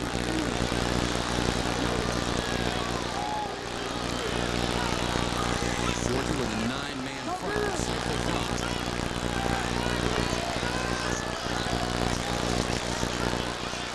Not much pressure on Butland. Stalls one, but he'll get the roll. Inside the 20-yard line, clock running 3 seconds, and they'll stop it there. A 47-yard kick that probably never got higher than 8 feet off the ground. He got it away, though. He wasn't blocking. That's the most important thing. Big play at the end of the half, though. I think was the roughing the kicker call. Sure was. Michigan State. I think that took a lot of the steam out of the Michigan State machine. The other big one, I thought, was the pass that was, according to our replay, Rising and ruled out of bounds. Absolutely. At the Georgia 42. No question. A couple of things that have happened to Michigan State have been unfortunate. If Georgia throws the football, I'm taking 20 minutes off. I think you're going to take 20 minutes off anyway. I think so, too. Line up in a full house backfield with 3 seconds to go. Thank you, Wayne Johnson. He goes to one knee and ends the first half. A surprising number of passes by both ball clubs in the first half, and that is the end of the first half of the Mazda Gator Bowl. It's the Bulldogs of Georgia 17, the Michigan State Spartans 7. ESPN's presentation of the 1989 Mazda Gator Bowl, Michigan State versus Georgia, is being brought to you by Getting Better.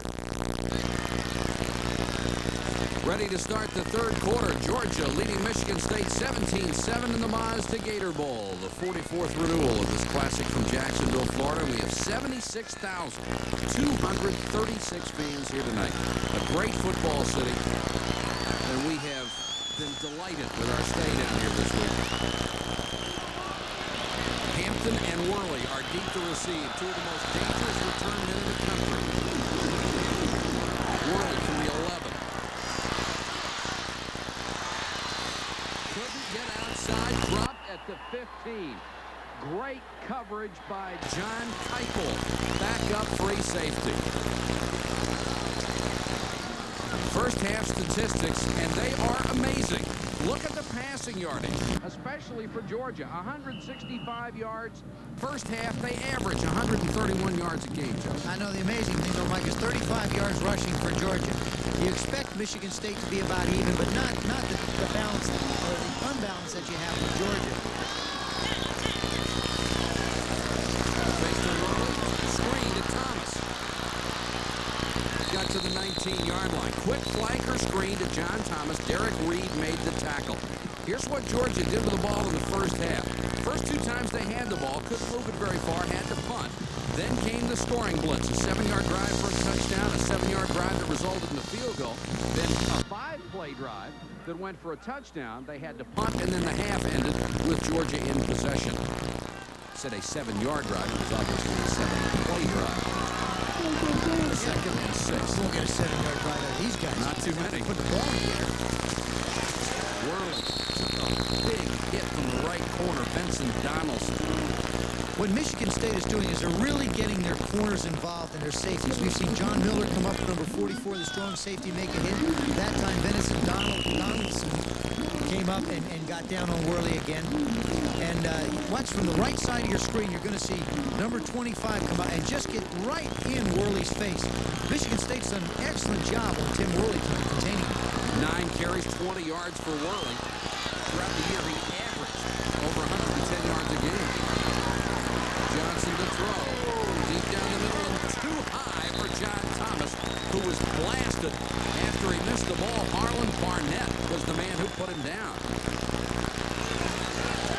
Michigan State's defense fired up at the start of the third quarter. Well, this one gets up a little bit high. Now, Thomas doesn't have a chance. But Barnett had one thing in mind, whether he caught it or not, and that's that he was going to pay for it.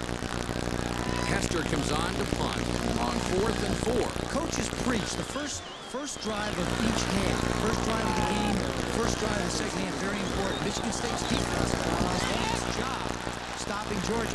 Hester straight up in the air, and then it takes a bad bounce. Down at the 35-yard line. A punt of 14 yards for Joey Hester. And a break for Michigan State. Joe, they needed something like this very badly. Well, you know, they hurt themselves in the first half, Mike, when they went and got that roughing the punter penalty when they would have had good field position on a changeover in possession. Now their defense comes out, they stuff Georgia's offense and get the field position. Now Michigan State's got to capitalize on this, or else it'll be a downer for them. Ezor behind Montgomery in the eye. Ezor on the toss. Power football, which is what won them their last 6 games. They'll get about 3 yards. Take a look and see what Michigan State did in the first half.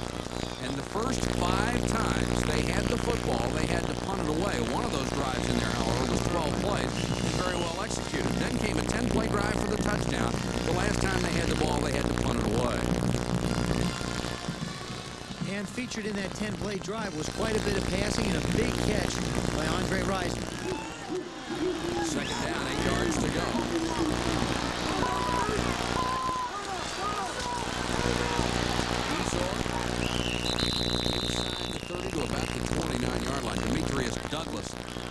On his ankles. Left part of your screen, number 79, Tony Manders. Now, he's got a nickname about it. They have one of the stats is a pancake. Now, what is a pancake? A pancake is when you put a guy on his back.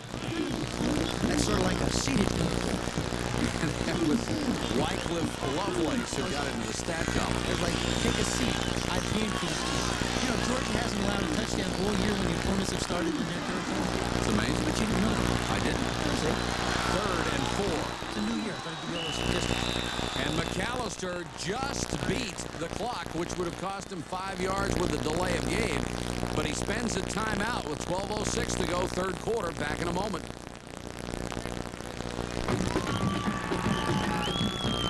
ESPN's presentation of the 1989 Mazda Gator Bowl, Michigan State versus Georgia, is being brought to you by Mazda Cars and Trucks, including the all-new Mazda MPV, and by today's Howard Johnson. We're changing a lot of minds. Live in Jacksonville, Florida, 12:06 to go, third quarter. Michigan State down by 10, but driving 3rd and 4 at the Georgia 29. Receivers to the near side.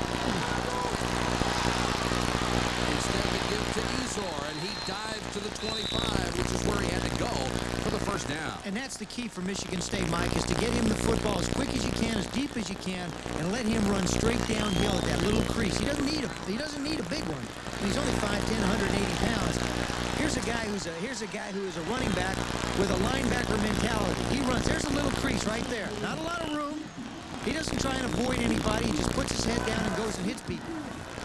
Aaron Chubb was in on the tackle. It is a first down for the Spartans.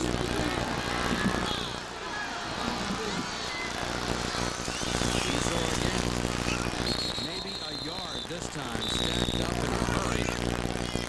Vince Guthrie, the strong safety, 54, up in a hurry on run support. Nice job also by Paul Giles, number 67. What they did is they stuffed the block at the point of attack. There's Mandridge coming around. Now he's going to try and take on Guthrie. Guthrie doesn't really get a good piece of him.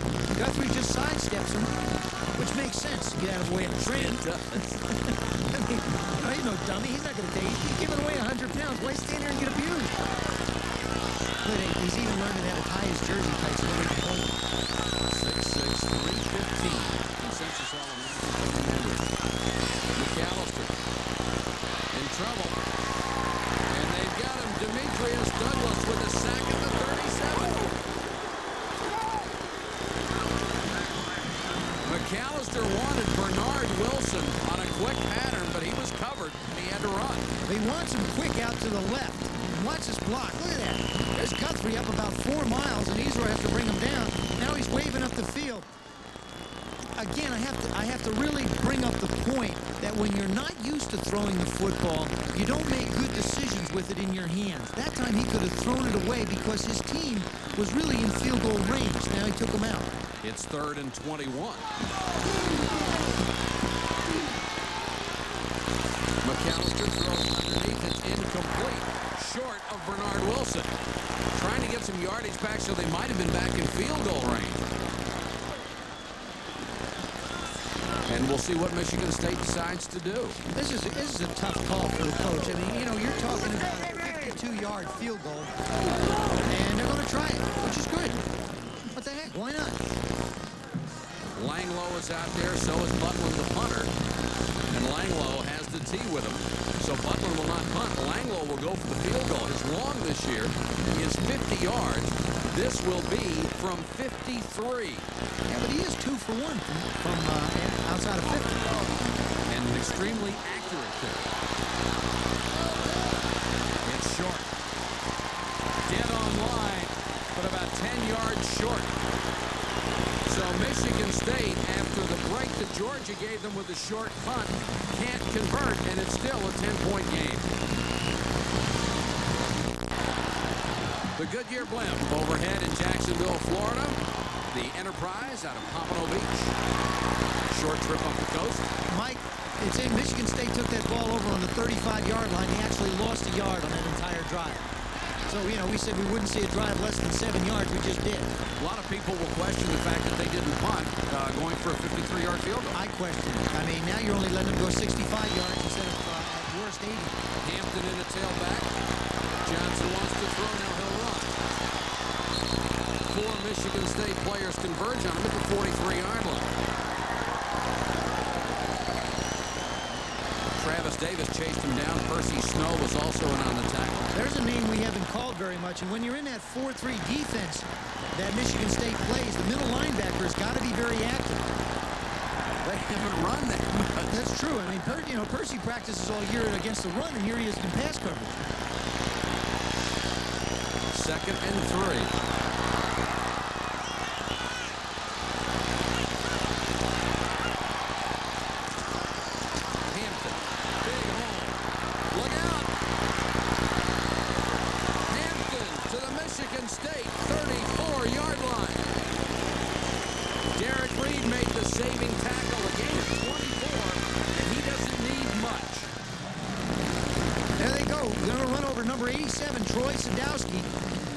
There you see him turn out. Now, Carlos Jenkins, number 51, was the outside linebacker.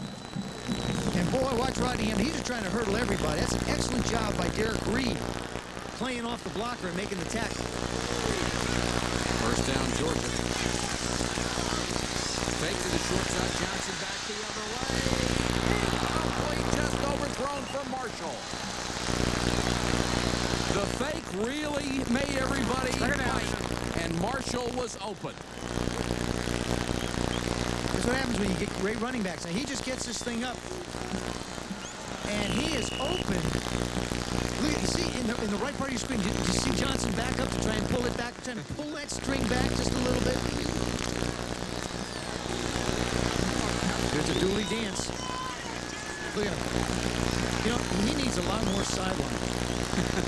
I'm convinced he needs a lot more sideline work. Well, he was injured in the first half, but got on his hands, working on another one. And was again, get an injury report up to 28. Kurt Larson, one of the outside linebackers, number 3, was in on the tackle. Hampton will be back next year. There's Larson. Hampton with 719 yards rushing this year. Worley got more carries. Worley already told us he's going pro, even though he's a junior. His class will graduate this year. Yeah, we asked him. He said, yep. He's going to... No doubt. No doubt in my mind. No doubt in his either. 3rd and 4. Johnson got the first down to the 17-yard line of Michigan State. Larson and Jenkins converged.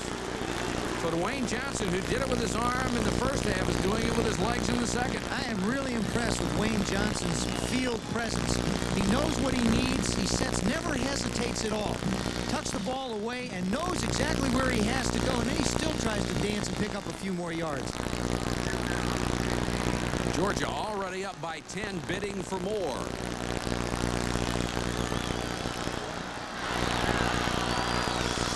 Fake to Worley. Jackson throwing. Touchdown, Warner.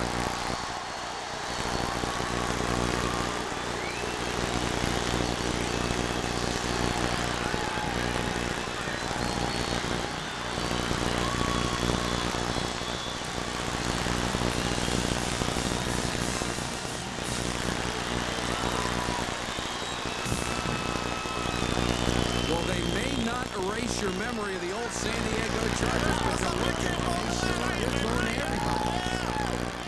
Everything comes off that fake to the tailback, and truthfully, it's a heck of a tough situation for Michigan defensively because you've got to respect the running game and the ability of the running backs. Casey for the point after. Drills it through, and the Georgia offense has now stuck 24 points on the board. Right part of your screen, you'll see him just go down and break out to the corner. Now with the little fake here, it freezes the linebackers, and he winds up out in the corner all by himself. Little fake to Worley, here we go. Little counter action, freezes the secondary. And there he is, just out there all by himself, hanging around the end zone. 24-7, Michigan State trailing now by 17.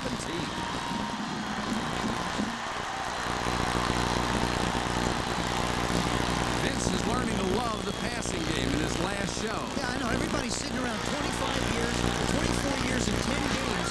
You know, I'm a Georgia alumni, and they're pounding people, you know, bloody in their noses, playing smash plays football. Now all of a sudden, you're right. These guys ought to have lightning bolts on their side, on the side of their face. And now Michigan State being forced into a position that they don't care for. Well, maybe that first half gave them a chance to warm it up because they're certainly going to have to put the ball in the air, I think, now. Haller and Hawkins deep to receive. Haller from the 2. Got back to the 21-yard line, and Bobby McAllister will have to start from there.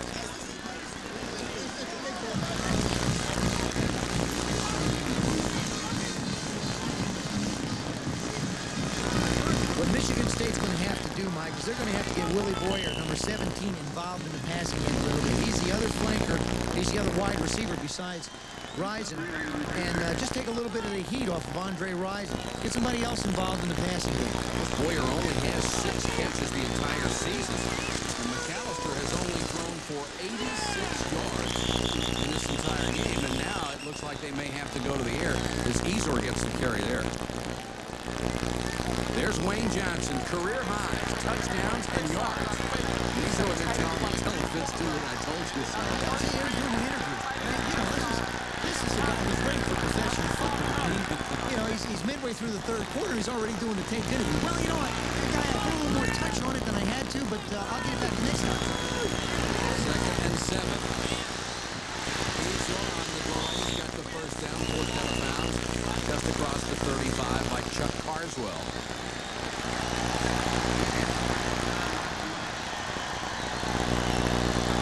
That scoring drive, 64 yards and only 2:19. And Johnson hit the touchdown pass to his tight end Warner.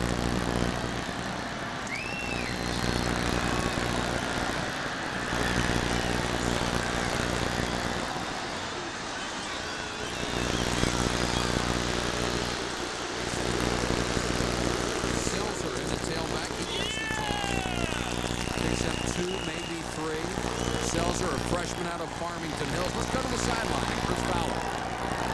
Okay, Mike, I'm with Mr. Jim Wiesner, the Senior Vice President of Mazda Motor of America. Jim, I know this is the 3rd year of association between Mazda and the Gator Bowl. What does Mazda get out of it? Well, it's a tremendous opportunity for us to showcase our 89 cars and trucks. Also, to continue with our marketing effort as a major automobile manufacturer in the U.S.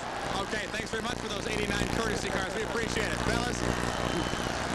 All right, Chris, thank you very much. Jim, you too. Blake Ezor back into the ballgame on 2nd and 7. Michigan State trying to do what it does best, run the Ezor to the 42. Needed to get to the 44 for the first down. Well, and Smith got it. It's not a bad idea because what they have to do is they have to just continue to try and pick up 7, 8, 9 yards. If they can pick up chunks of yardage that way, then they're going to be all right. But they can't afford to get stuffed for a 2 or 3 yard gain or wind up not picking up a first down on these third and shorts. This will be 3rd and 2. Plenty of time left. 5:50 to go third quarter. But Michigan State needs 3 scores. There you see Ezor's over 100 yards already, and they're only midway through the third quarter. Ezor again. Georgia was waiting that time. He needed to get to the 44, and it looks like he got about a half a yard more than he actually needed.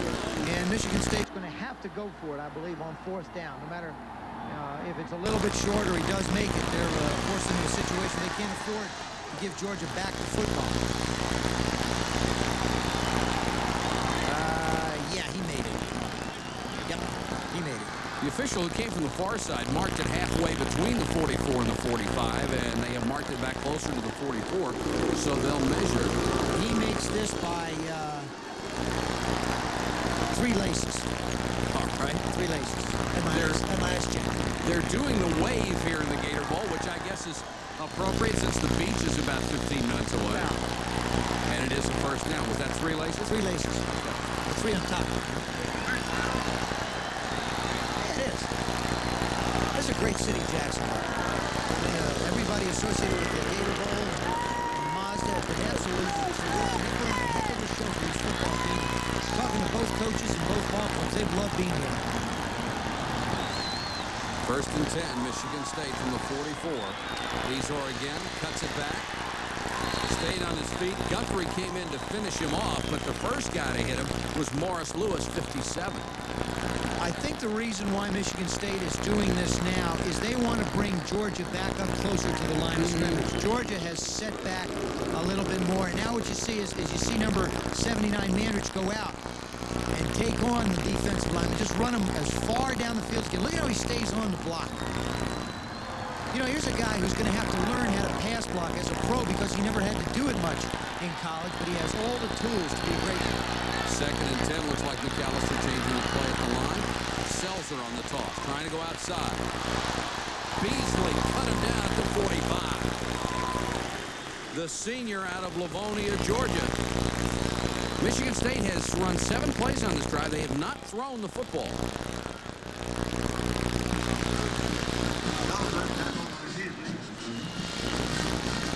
Any bets on this one? I'd say on 3rd and 9, they're going to have to do something. Well, they've thrown it all over. And George Perlis said, if everything goes lousy for him, he said, I'm going to bring the whole game back in. That's exactly what he's done. He's brought that whole game back into a running attack. And I think he's forced into right now. He's got to put it up. McAllister rolls toward both wide receivers, wants to go deep. And it's complete to Rison. Touchdown. 55 yards.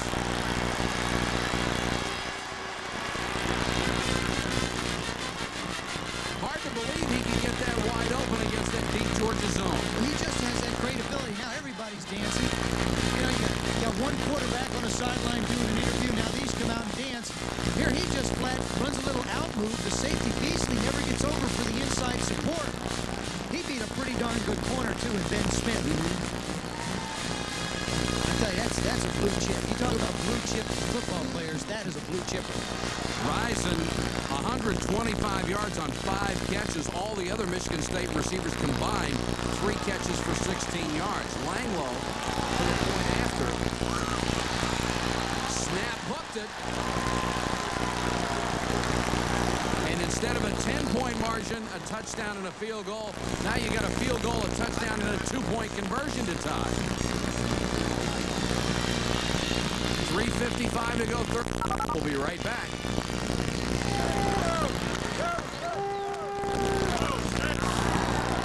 Hope you'll be with us tomorrow on ESPN starting at noon Eastern. Our New Year's game day hosted live from the Fiesta Bowl. Tim Brando will be there, and our special guest, Pitt coach Mike Gottfried, will have reports from all the other bowls and keep you up to date on everything that's going on our New Year's Here's game day. Speaking of other bowls, Michael. Other bowls. You're a graduate of West Virginia, aren't you? No, I grew up in West Virginia. Now, you went to Notre Dame. You were second in the Heisman. I grew up in West Virginia. I had the second best arm in my neighborhood. So... That's okay. So did I. Well, it's okay. Don't feel bad. I'm going to come over and watch the game with you. Okay. Okay. And I don't want you to feel too bad when Notre Dame wins. Okay. You just can't do that. Don't No, get upset. I think the Mountaineers are going to win. I don't think that's the problem. That'll be fun. See, you said interesting. Who had the best arm in your neighborhood? You mentioned it. Your sister? Actually, the truth is, mine did. Is that right? If yours did, yeah. No, I really Notre Dame will be #1, Mike. That's okay. Look out for the Mountaineers. Oh, absolutely. I mean, they're a great football. There's enough partisan politics for this one. Hampton and Worley are deep to receive. Langlow kicking off. By the way, that was the first extra point miss of his career. And that might be a big point before this one's over. What you brought up, I think the biggest point is you can go for 2 in college football. Exactly. Hampton across the 20 to the 29-yard line. That scoring drive was 4 minutes, but most of it eaten up in the last play. Rising 55 yards from McAllister. The entire drive went 78 yards. And it was exactly what Michigan State had to have. Well, again, Georgia's got to know that McAllister's going to look for one guy, and that's Rising. I mean, they don't want to double cover him. They think they can handle him, but he's proven they can't. That was the only pass play on that drive, as you pointed out, Joe. I think they were trying to get the Georgia defense to come up a little tighter. Johnson under pressure, throws, incomplete, in and out of the hands of John Thomas, the split end. The way Wayne Johnson has been effective tonight for Georgia has been out of the pocket or with the little fake pitch, half roll. I think if Michigan State can try and put a little pressure on him, get him moving outside, they'll be able to cause him to be a bit more inaccurate than he has been. He's only had really 1 year as a quarterback because he had a bad knee during spring, and he has a tremendous amount of potential to work. Quick release, good feet, good decisions. Could be a great late-round pick as a professional. He's hoping for the chance. Worley across the 30, lowers the shoulder, gets out to the 35. Late hit and a flag. Snow got him about 5 yards out of bounds. That's got to be frustrating. I mean, your football team just bounces back. Michigan State has done this twice. They score before the half, then they go and rough a kick, get a 15-yard penalty. Now, your offense goes down and scores. You wind up holding them on 2nd down to short yardage, and then you come up and do something stupid like this. I mean, a guy's 4 months. You can't hardly get to him because there's people out there. Real smart of Georgia not to try to retaliate. Have a dead ball. Personal foul. Late hit out of bounds on the defense. Be a first down. So they get 15 yards additional, and Snow went over and apologized to some of the Georgia players for that hit. He's a very intense player. Coach Perlis had to stop his players from being in pads because Percy was getting all worked up. That's the reason they didn't go out in pads on Friday and Saturday, because they were afraid he was going to hurt somebody. And I'd imagine with Georgia running as much, he's frustrated, can't hit anybody.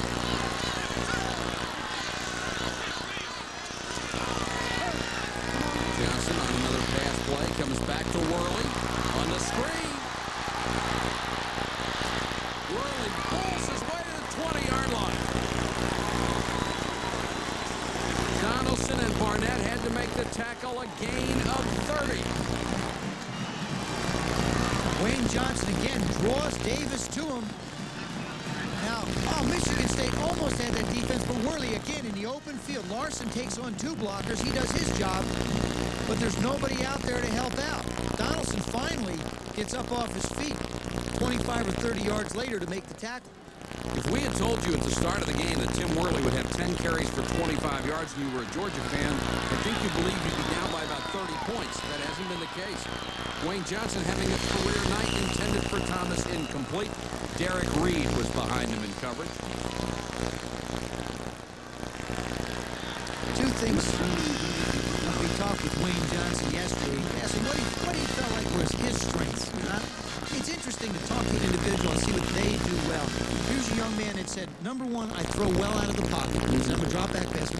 And secondly, he says, I really believe I can read defenses quite well. And he has shown it tonight. He's made good decisions with the football. Hampton comes in at tailback on 2nd and 10. Georgia already in field goal territory. Johnson rolls. Throws back again, almost intercepted. That would have been a touchdown for Kurt Larson.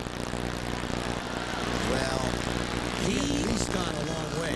He was in a tie for the national lead in interceptions with 8 this year. That's right. He had one right in his hands here. He wants to get this one back because you're right.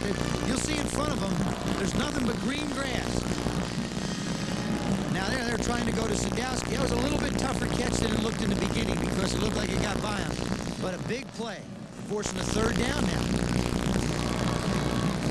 3rd and 10, and Michigan State needs a break like that.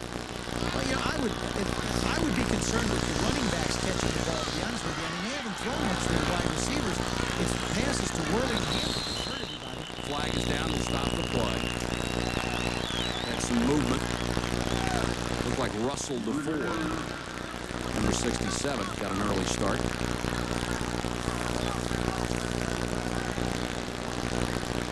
Dead ball.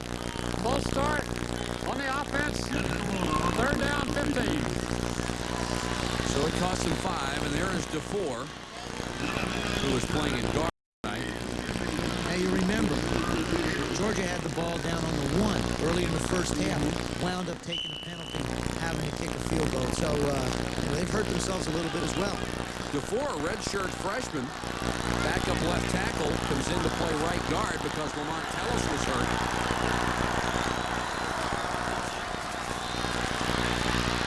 Johnson, nice scramble, got down to the 20-yard line, and Percy Snow was right there again. So the field goal team will come on 4th and 9. Michigan State's defense is really, other than having to be put in unfortunate situations by a couple of penalties, has done their job of holding that potent, wide open, explosive Georgia offense. Who said these guys were Those dull? pass-happy Bulldogs. Who are those guys? They said they were dull.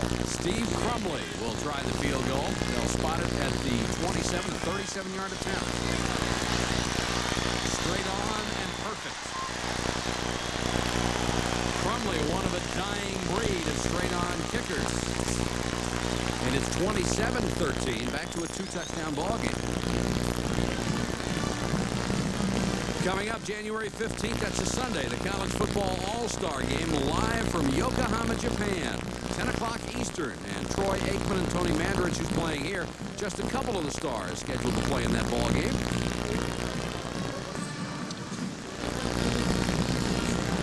And George Perlis will be there as one of the coaches.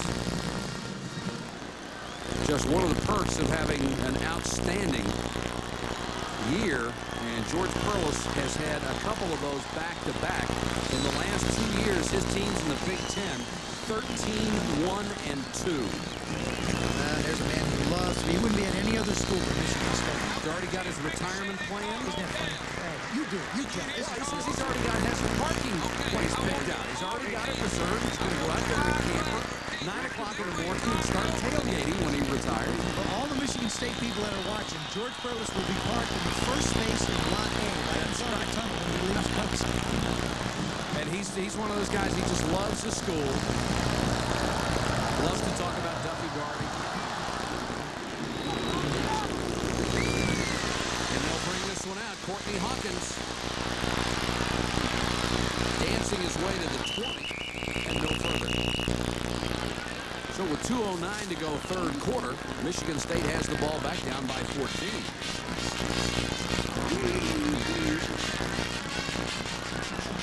Georgia did a nice job on that last drive, going 51 yards. After Michigan State had gotten a touchdown, they came back to post their own 3 on Crumley's field goal.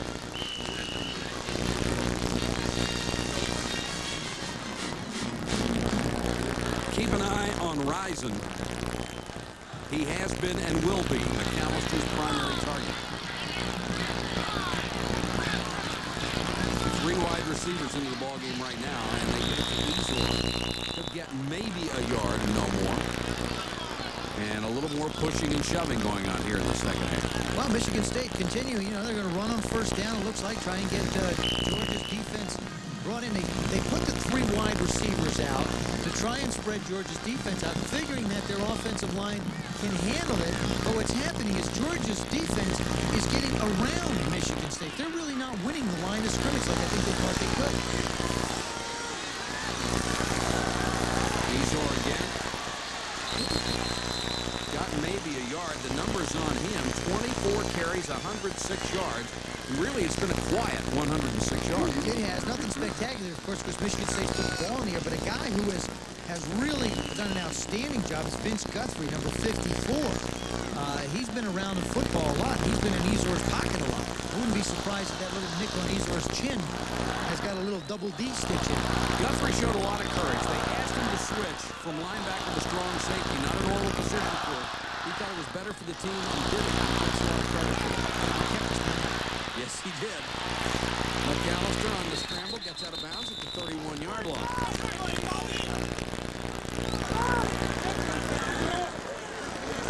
It is a first down for the Spartans. I gotta believe that Michigan State's got to put the ball up in the air. There's 52 seconds left in this quarter, only down by 2 touchdowns, which when you got a guy like Rice, it doesn't take very long, which we just saw in the last drive. Right. But they can't get totally away from throwing the football. There isn't enough time left for them to try and pound it out against Georgia, especially with their wide open offense. Selzer in at the tailback. He gets the ball. Driven out of bounds, got to the 35 and just across it. Webster was in on the stop along with Guthrie again.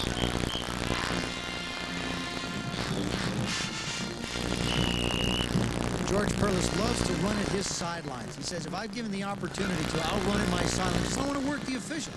He says, I don't want to run over at their sideline where their coach can talk to the officials. He says, I want all those guys over by me so I can talk up to them and let them know what's going on. 2nd and 6. Selzer again lowers his head. Rams for maybe a yard. Let's go to the sideline again. Chris Fowler. Chris? Okay, Mike, we've told you about Tony Mandridge's pancake statistic when he knocks a defender on his back. This is pancake central right here. And right now the stack stands at 6. That's how many pancakes we've recorded so far tonight. The problem, the rest of the Spartan offensive line has not recorded that many pancakes. Got any syrup, Mike? No, I'm fresh out. This Joe ate it all. I wonder if he gets a chance to eat them all after he's done. Probably will. 3rd and 3. McAllister deep again. Again for Rison. What a catch at the 10. Holy cow.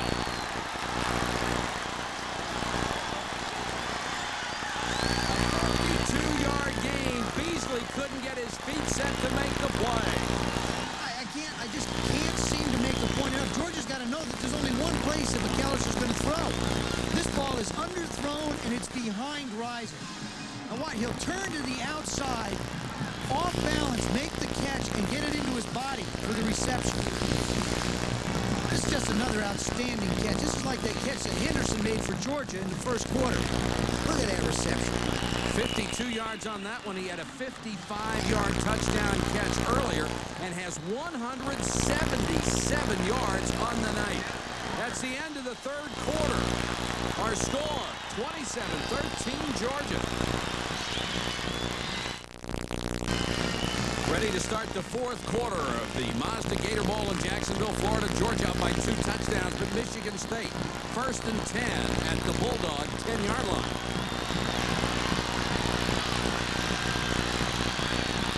Ezor on the toss. To the 4, maybe the 3-yard line. Oh my, did that left side of the line of Michigan State push back the Georgia defense. Watch it. This is what's known as putting everybody back in your lap. Hats on hats. Montgomery's involved, the fullback. Excellent job by running people out. Dwayne Young, number 29, the other tight end. Bet you they run left. Ezor, touchdown.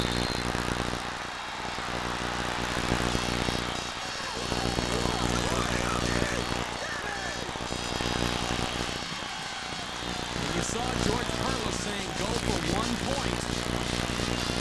The conversion would put it down by 7.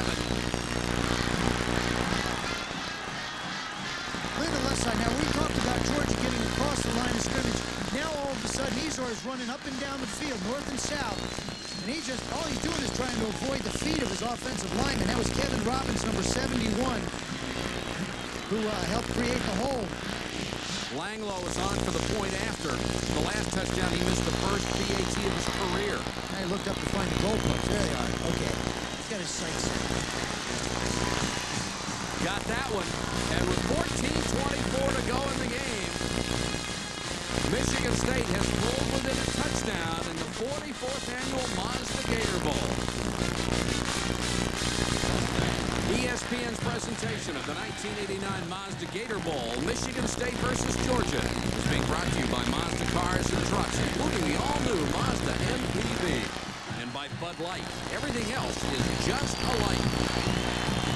Great ball game in Jacksonville, Florida. Georgia 27, Michigan State 20. And we've got a long time to go. 14:24 left.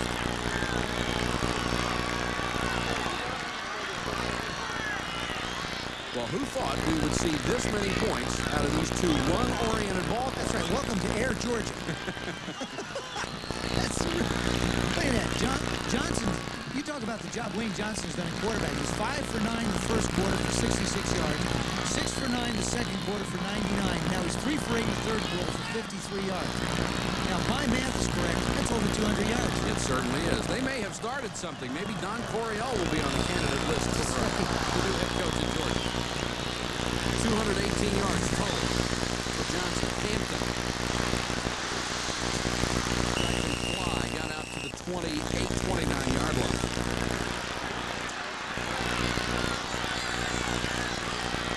Watch this right here.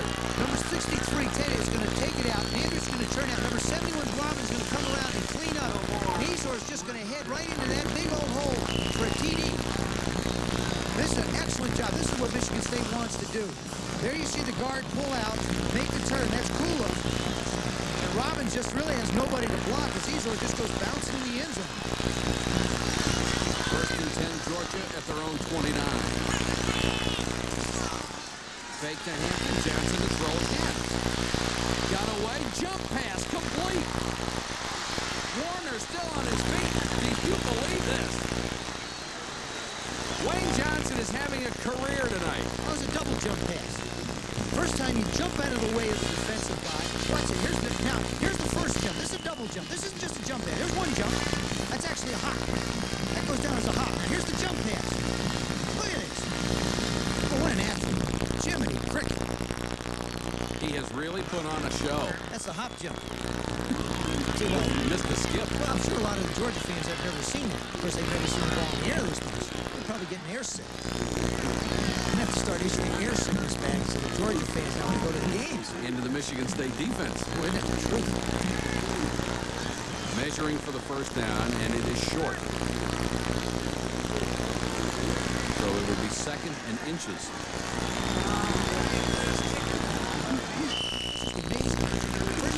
Over somebody, then you hop up to throw him.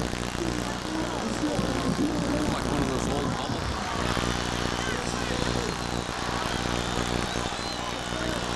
Hampton's tailback looking up the ball as the first down. Out to the 42-yard line. Hampton out of Houston, Texas. Ridgeway and Larson made the tackle. That last drive, and an impressive one it was, 80 yards. And again, Mike, as was the one before, 53 yards of that 80 was a McAllister to Rising pass, just like the one previous to that. 50 yards of it was a pass to Rising. SportsCenter follows our game, and you'll be brought up to date on things like the NFL playoffs and all the NHL and NBA action. Big surprise out in Candlestick Park, I think, for a lot of people. Minnesota was the best team in the NFL. Johnson on the roll. Didn't even look to pass. He wants to run. This one ducks down to the Michigan State 48-yard line. Well, what's happened is he's dropped back to throw so much. Now he's got Michigan State's defense saying, hey, he's going to pass.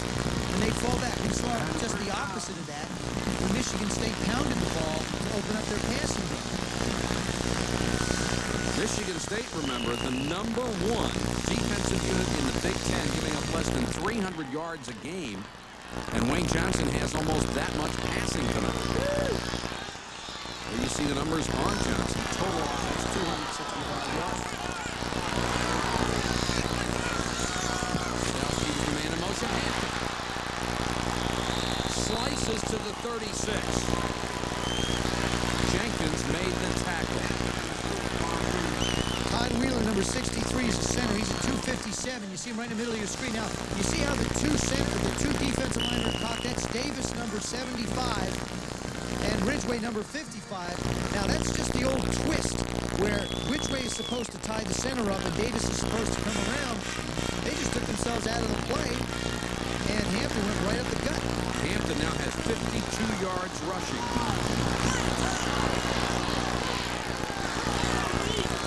Henderson gets the carry. Tripped over a blocker and went down to the 32-yard line. Here's another one that everybody has talked about. Will Keith Henderson, declare himself eligible for the draft. Another guy, 6'2", 202 pounds. Junior only, averages 5'7" a carry out of Cartersville, Georgia. He could be looking. We talked about in the open, Mike, that most of the coaches feel like this is the best group of running backs in the country on one football. Sure is. A couple of them may wind up playing pro ball. Both Worley and Henderson missed last year because of academics. Hampton on the toss. Look out! He's gone! Touchdown, Georgia!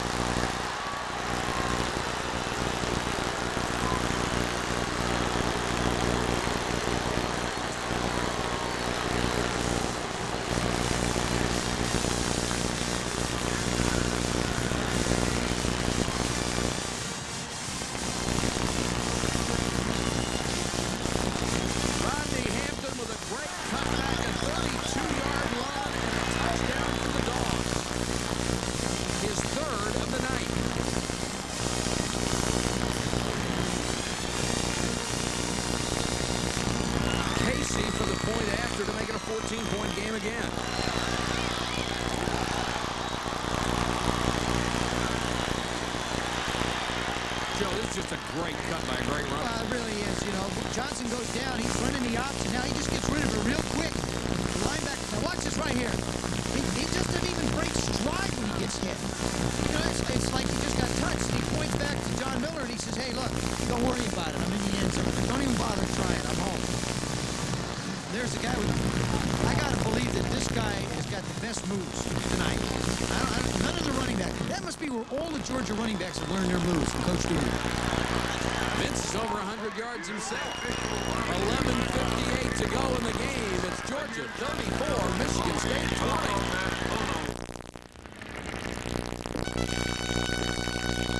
If I'm just Tony Mandarich working on his stack of pancakes.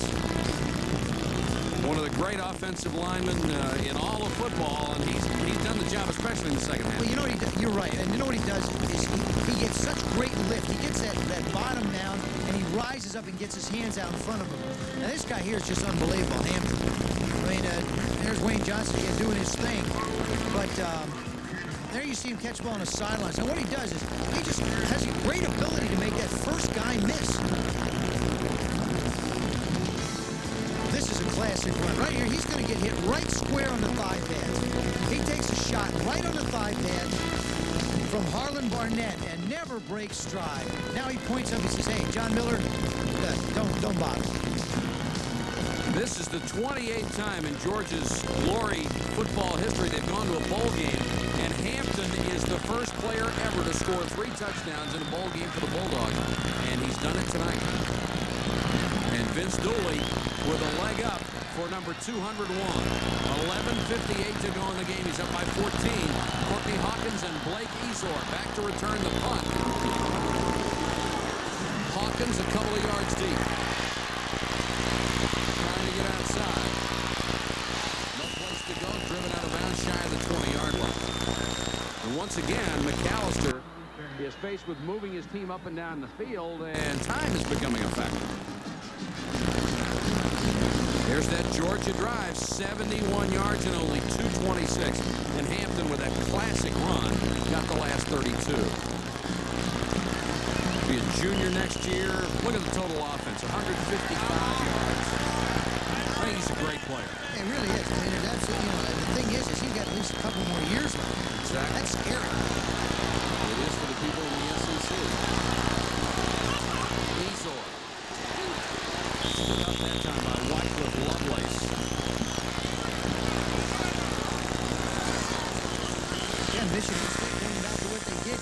run the ball a little bit, and then throw the ball as far as you can down the field in Rising's direction and let him make a catch.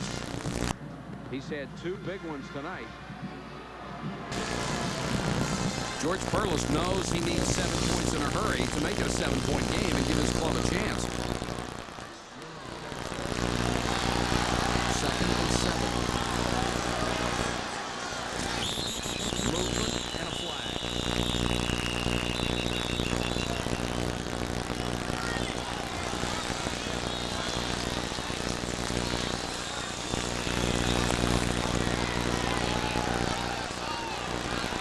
Dead ball. False start. On the offense. 5 yards. Still 2nd down. Let's call that a dead ball. Dead. Of course the ball's dead. You couldn't play with it. It was live. You be able to get your hands on it. Would make it interesting. I don't understand some of that terminology. Dead ball. Of course it's dead. Can't you just say, well, the ball was snap? I don't know. It's not. I guess we'll stay with dead ball. And this is the first day of the new year. That's great. I'm off to a great. Yes, you are. Can't wait for the next 364. McAllister on a half roll. Near side and too high for Rising. He had Rising open way out on the sideline. Rising just drove the defensive back off as far as he could. And their ball was nowhere to be found. Look at this drive. Very little hesitation coming out. And as hard as Carswell drives, and that ball's out of the frame. That's an out of frame. That's an OTF. It's a ball out of OTF, out of the frame. 364 more days, huh? Yeah, and I get to spend a lot of it with you. 3rd and 12.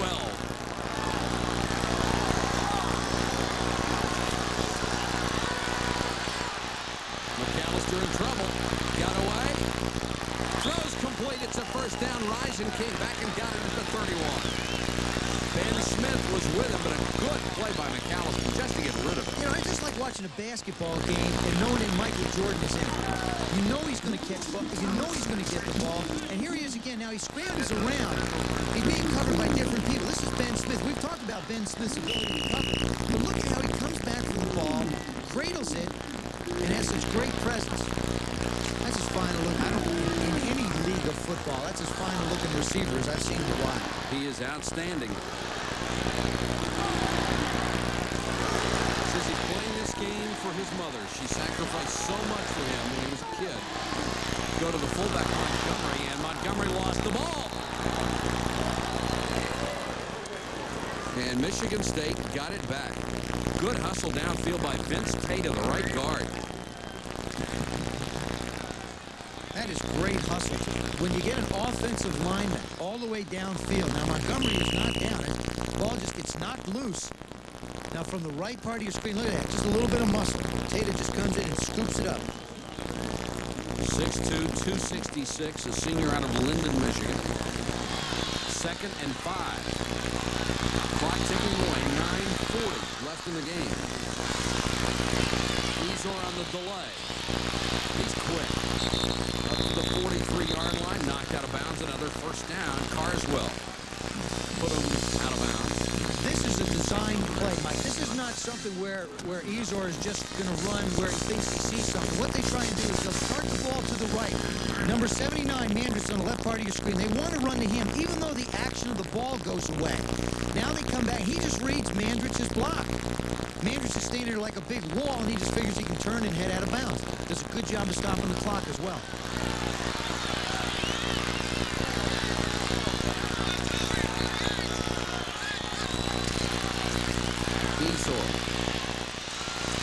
Had a scene for a minute. They closed it in a hurry out to the 47-yard line. Of course, Michigan State coming back should not be a surprise to anybody after the start, 0-4-1. I mean, a lot of teams would have just laid down and forgotten about it. But these kids came back and won 6 straight games, finished 2nd in the Big Ten. George Perlis talked about his football team. He said, you know, you don't expect bickering from your coaches. You know, it's all part of the coaching profession. He said, when your football teams get beat up like that, they didn't have Mandrich, they had Miller over. Excuse me, they had Miller over at the wing safety. He said, but his football players really hung together, and that's what he's very proud of. Ezor, not this time. Hit at the line of scrimmage and spun down. Hiawatha Berry was right there.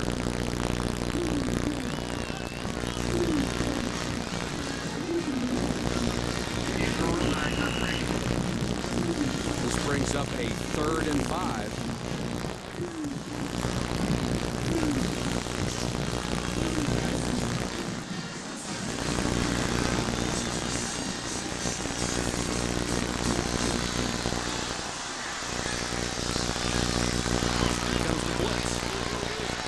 With time, throws to Rison. It's a first down near the Georgia 40-yard line. Carswell again made the tackle. Good protection from McAllister that time. Let's go to the sideline and Chris Fowler. Okay, Mike, I'm standing by with Bill Dooley, the head football coach at Wake Forest, and of course Vince's brother. Big history for the Dooley family in this Gator Bowl game, right? Well, that goes back a long time ago, back to 1972 when I was at the University of North Carolina. And of course, he was in Georgia. And who won the football game? Well, they did. We led it 3-0 all the way to the 4th quarter, and they scored late and won the ball game 7-3. Okay, Mike. Thank you, Chris. McAllister throws this time to Wilson inside the 30 to 25. Demetrius Douglas drags him down. Let's go back down to Chris and Coach Bill Dooley. Okay, how do you evaluate your brother's wide-open game plan? Are you surprised what the Spartans are? Well, they call him Air Dooley after the night. He really did a good job in Georgia, throwing the ball very well. But when the score was 27-20, Georgia came back, went to the old bread and butter, took the ball right down the field, and made it 34-20. Okay, thanks, Coach. Mike? Thank you, Chris. 7:32 to go in the ball game. We have a timeout on the field. And Michigan State driving, trying to cut into a 14-point lead. We'll be back to the Mazda Gator Bowl in a moment.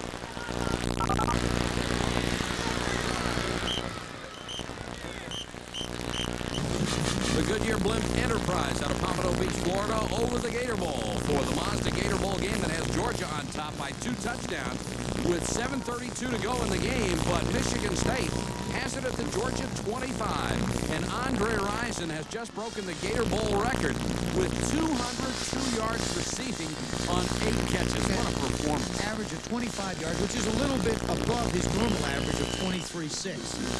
I mean, he's got a great physical build about him. He's 190 pounds, 5'11". Started, like we said, he started for the Michigan State basketball team, but he's proven he can start somewhere in the NFL also. 1st and 10 Spartans. Ezor cuts back inside the 20 to the 19-yard line. Terry Webster again in on the stop. Guthrie was also up there. Boy, Guthrie's had a great game.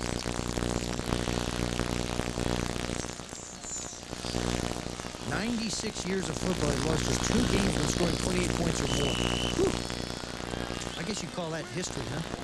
And Vince Dooley sure hopes it's not 3. One was Clemson in 86, and the other one was back 18-something. Charles Jackson. Lowers the shoulder, gets it to the 17-yard line. Needs to come up just shy of the 15 for the first down. Having watched Michigan State's offense, I got to believe that what they'll do is they'll put McAllister on a run-pass option. Sprint him out and say, look, get the first down, Bobby, if you can. If you get a shot up the field, take it, but not pick up the first down. It's 3rd and 2, and Michigan State has converted its last 10 third down opportunities. Ball at the 17. Clock running. 6:24 and counting. They can't use too much more time.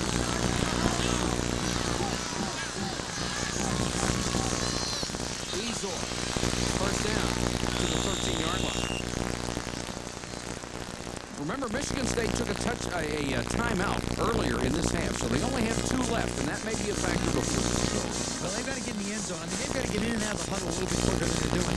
Because you got 6:10 left in the quarter, you're down by 14. If, let's say, it takes a minute or so for you to score, Georgia's going to get the ball back with 5 minutes and change. And you know what those running backs, what they can do? They can eat up a lot of time. So Michigan State's got to get it in and get it out and get it in the end zone. It's been an 11-play drive, and Ezor has carried it 7 times. McAllister naked bootleg fumbled it. Well, he turned around and saw Aaron Chubb standing out there, and I think he was surprised. Chubb stayed at home. Well, that was one of the things that they told the Georgia defense is stay where you are because there's such great cutback. runners, Michigan State, especially Easler. And see, there's a pass. You see the tight end going to be open. Ooh. Ooh, Vince is going to go out and get this one.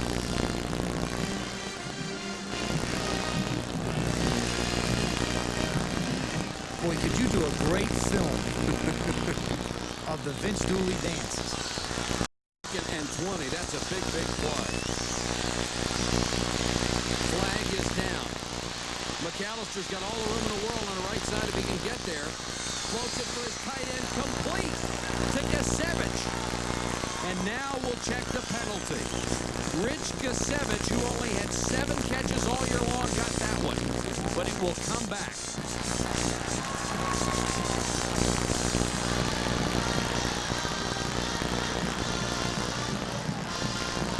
Previous spot.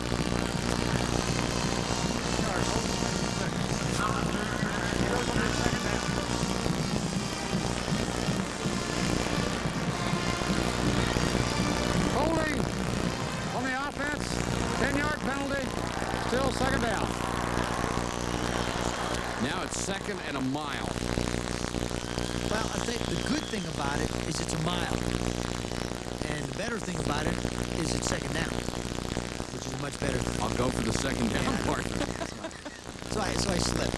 Okay, I tried to cover myself, but I made a mistake. Okay, I admit it. I made a mistake. It's a new year. I'm sweeping it clean. I did. I wanted to say the best thing about it is second down. Okay, I can go along with that. Second and 28.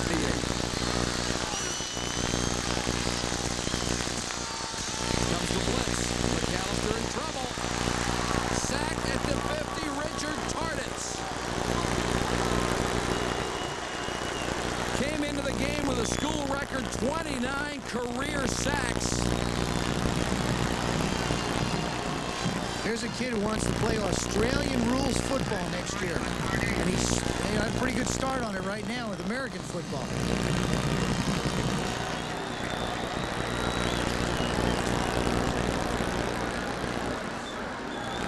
And Vince is cooking. And it's now 3rd and 44. Yeah, there's nothing good about this situation. Oh, you need a Hail Mary for a first down. They've got one at Rising stuff. You can bet he'll be the target.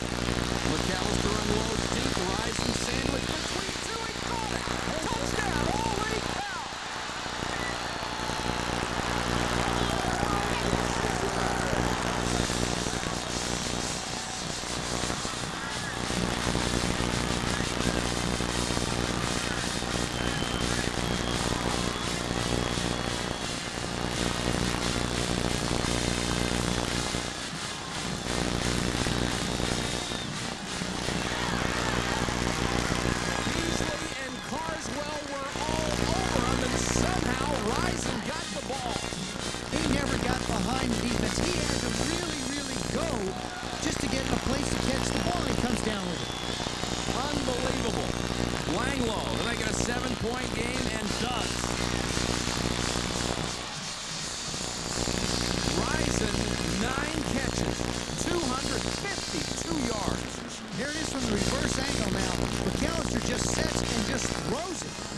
And you'll see that Rising really doesn't get behind the defense. He's sandwiched and manages to come down with that thing somehow for the 6 points. But you couldn't be any closer to him than Carswell was, number 27. There's no mystery about this one. This is just run down the field. Now he looks back for the ball. That's Beasley, number 20, and Carswell, number 27, and the ball still gets through. Ends up with a touchdown. My, oh my. This is one of the great individual performances I think I've ever seen by that young man, Andre Rison. And remember, he said before this game that he was playing college football for his mom. Well, mom's got to be awful proud tonight. And what a game. 34-27, 3:49 left. How's that for 3 yards in a cloud of dust football, huh? Michigan State has actually had the ball 13 minutes longer than Georgia had. And it's Georgia. Georgia's job right now to take a little bit of time off that clock. You know, I mean, if they were running the ball, you'd expect it. Exactly. But with them putting the ball in the air, I don't know. Would you think about an onside kick? No, not at this stage. What you got to do is, and George Perlis being the defensive coach he is, he's going to kick it down deep. He's going to tell the guy, kick it as far as you can. Let the defense go out and put us in a position to possibly tie or go for two. And I'm sure he'd go for two if he got that close. Neither team has made a turnover tonight. There's Hampton all the way back to the 5. Look out for this guy. Excuse me, Worley. Forced out of bounds, shy of the 30-yard line. Tremendous scoring drive. Remember, that was 3rd and 44. And they hit the 50-yard bomb. That drive was 8 minutes and 9 seconds. Well, we talked about the Hail Mary. Tonight he's dressed in green with a 1 on his back. He's an answer. That's the third down they've thrown for over 50 yards. Do you remember how many 3rd down and 44s you converted? Yeah. It's not hard. I didn't want it. I called timeout every time I got one. Henderson, the fullback, reverses his field, got a block. This kid can run too. He's after the 36. Donaldson cut him down there. The last 6 times Michigan State has had the ball, they've scored 4 touchdowns. This has been a great game. And a great week for us. Terrific. The hospitality the Gator Bowl Association in the city has shown us has been unmatched. You know, the Mazda Gator Bowl is something special, and the people have really made it even more special. Now, these two teams are making it a night to remember. 2nd and 3. Hampton the tailback. He'll get the ball first down. To the 45-yard line. Now all the pressure falls on the Michigan State defense. They have to stand now or forget it. They have 2 timeouts left. It's these next 3 plays that are the most important. They've got 2 timeouts, and what they're going to have to do is stuff them big here and force them to throw the ball and hope they can complete it.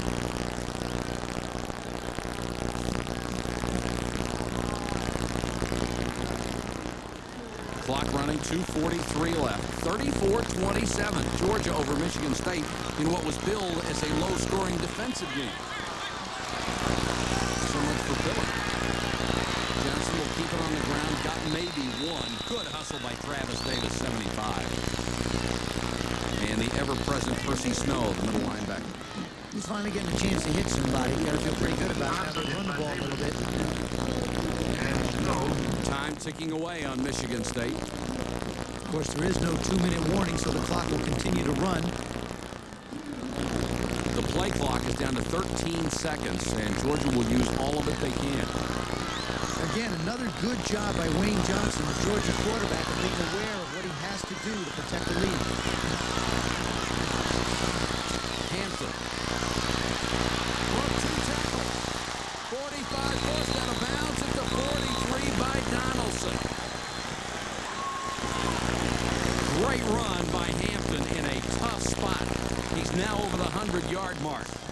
They've got him at the line of scrimmage. I mean, Georgia runs right up the middle. People get a hand on him. They just can't hold on to him. I haven't seen anybody hit him in the legs yet and even slow him down tonight. What a duo, Worley and Hampton. Either one you think could start for anybody. Then you got Henderson who doesn't get a chance to play. A minute 48, 1st and 10. A new cycle for the Dogs. Hampton again. Trying to protect the ball, gets down to the 40-yard line. Michigan State's got to call a timeout now. And they'll use one there. So we've got a timeout on the field. 1:37 to go in the game. Stay with us. Mazda's got a brand new vehicle that's his. Bill Patrick and John Saunders will be back right after our telecast for SportsCenter, and they'll have complete updates on the NFL playoffs for you, as well as everything else that's going on in the world of sports. But this one far from decided. 2nd and 6, Georgia. A minute 37 to go. Michigan State 1 timeout left. Worley in at tailback. Johnson on the option. He'll get him down to the 37-yard line. Snow was in on the tackle, and Michigan State will use another timeout. Here are MVP choices for the University of Georgia. Wayne Johnson, 15 out of 27, 227 yards and 3 touchdowns. The 15 completions and the 3 touchdowns are all Bulldog Bowl records, and he's also rushed for 40 yards. And a check in the amount of $2,000 donated by Mazda to each school's general scholarship fund to further assist qualified students in all chosen academic fields. And the most valuable player for Michigan State, Andre Rison, an incredible night. 9 catches, 252 yards, and 3 touchdowns. Now, those are a couple of MVPs, and we got to see this up close. That's a beautiful trophy. Now, that helmet sits on about a 2-foot trophy. That's something they can be very, very proud of. And the performance that they put on tonight, each one of them is something they can be extremely proud of. Vince Dooley closing out his career. He has 1 minute and 29 seconds left to go. I got to believe right now he almost wishes it wasn't ended. Look at the look on his Yeah, I face. think you're right. You know, it's like, gosh. Only 10 men in the history of college football have won 200 games, and that's one of them. Worley dives forward, depending on the mark, it's a first down, and it is. John Miller made the tackle, but not before they got the first down. And now Georgia can run out the clock. Well, it looks like that Vince Dooley's not going to have to accept the game ball from George Perlis, although it was a nice gesture on George's part. Now he's got to start feeling something. I mean, well, the hat's off. I guess that's like Red Auerbach's cigar, huh? It's got to be so emotional right now for a man who has given a quarter of a century of his life to the University of Georgia as the head coach and more recently athletic director. Done everything as a gentleman with integrity. Not only a great football coach, his record speaks for itself.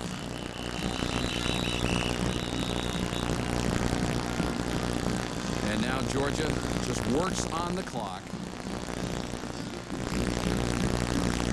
34-27, great game, and the smile comes to the face of Mr. Dooley. How about that? Georgia got a delay of game penalty. They let the clock run past the allotted time, the 25-second time to get the ball off. In the end, it shouldn't make much difference. A man who has really been a credit to his profession.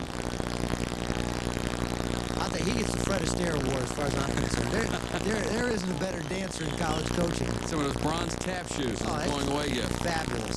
Johnson will kneel and took a late shot.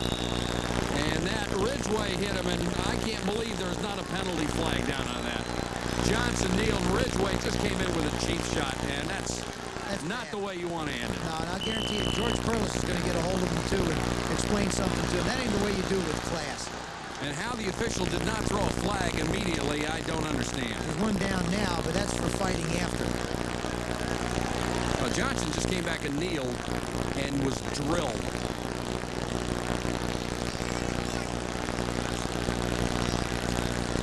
You can call it frustration or anything else, but it's not a good point. No, it's classless. It is. I mean, the quarterback's kneeling down. It's not like the ball's loose somewhere and you're going to hit somebody.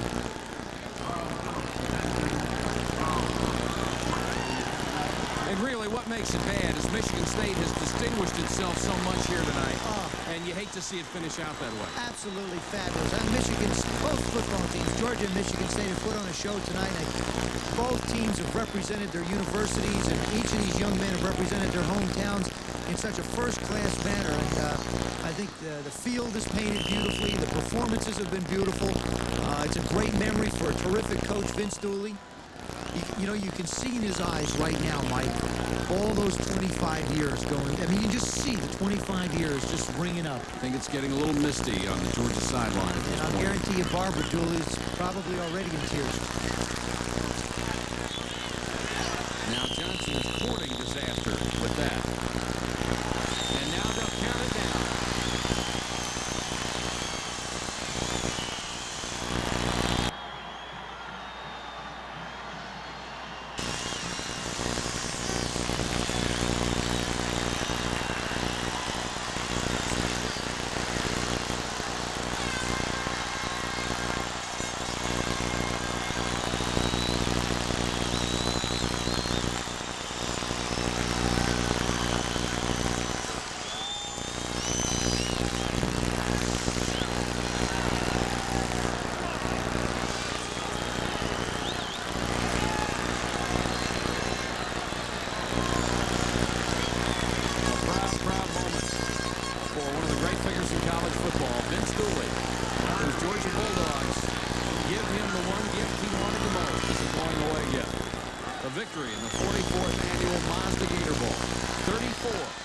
Georgia over Michigan State.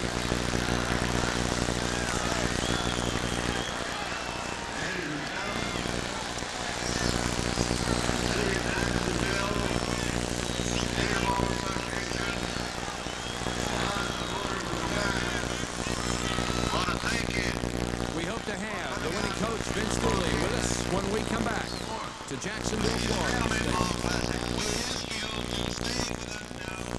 Vince Dooley finished his playing career on this field as quarterback for Auburn. He finishes his coaching career on this field as the winning coach for the University of Georgia and is receiving the Mazda Gator Bowl championship trophy from Dick Stratton down on the field of the Gator Bowl, and our Chris Fowler is down there trying to get close enough to him to get a final word, and we'll go down to Chris as soon as we can. And there's that beautiful trophy that will go to Vince Dooley and the University of Georgia. Don Davis of the Gator Bowl Association making the presentation. This has been a class week for us at ESPN, being associated with the great people in Jacksonville and the Gator Bowl Association and Mazda. What a great way to what a game! Oh, what a great way to start the new year of college football too.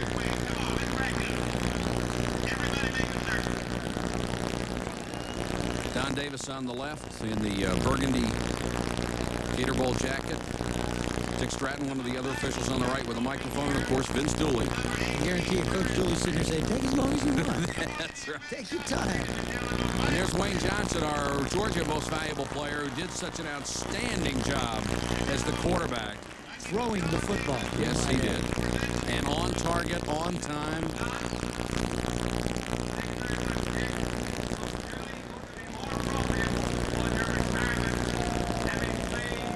Makes you wonder if the Georgia players realize, I mean, it's wonderful for them to win a bowl game and to have the kind of year they've had. They finished 9-3, but I wonder if they fully realize what they did for Vince Dooley tonight. I don't think they will tonight, Mike. I think it'll come in time. It's just like everything else. You know, when you're involved in the college atmosphere, the enthusiasm, the excitement of the game, as time goes on, they'll look back, I think, and really feel like they were a special part of Coach Dooley's career, giving him an opportunity to go out on top and win the Gator Bowl. And I'll bet if you ask George Perlis right now how he feels, I'm sure he's terribly disappointed that his team played such a great game and came up short. But I'm sure that if he was going to lose this game, the one guy he minded least losing to was Georgia's Vince Dooley. Like he said, if he'd have won it, they'd have given him the game ball. So he had and everybody at Michigan State should be very proud of what George Perlis has done. And there's going to be a lot of great years of Michigan State football ahead under Coach Perlis. Hope you'll stay with us on ESPN, because we're going to try to come back and have Vince Dooley on during our Sports Center telecast. Right now, he's talking to the crowd. And we salute Vince Dooley for not only tonight's victory, 34-27, but a brilliant career at Georgia. He's been a gentleman. He's done it with integrity. And Vince Dooley will miss you in college football really well. For Joe Theismann and all of our ESPN crew, Happy New Year and good night from the Gator Bowl.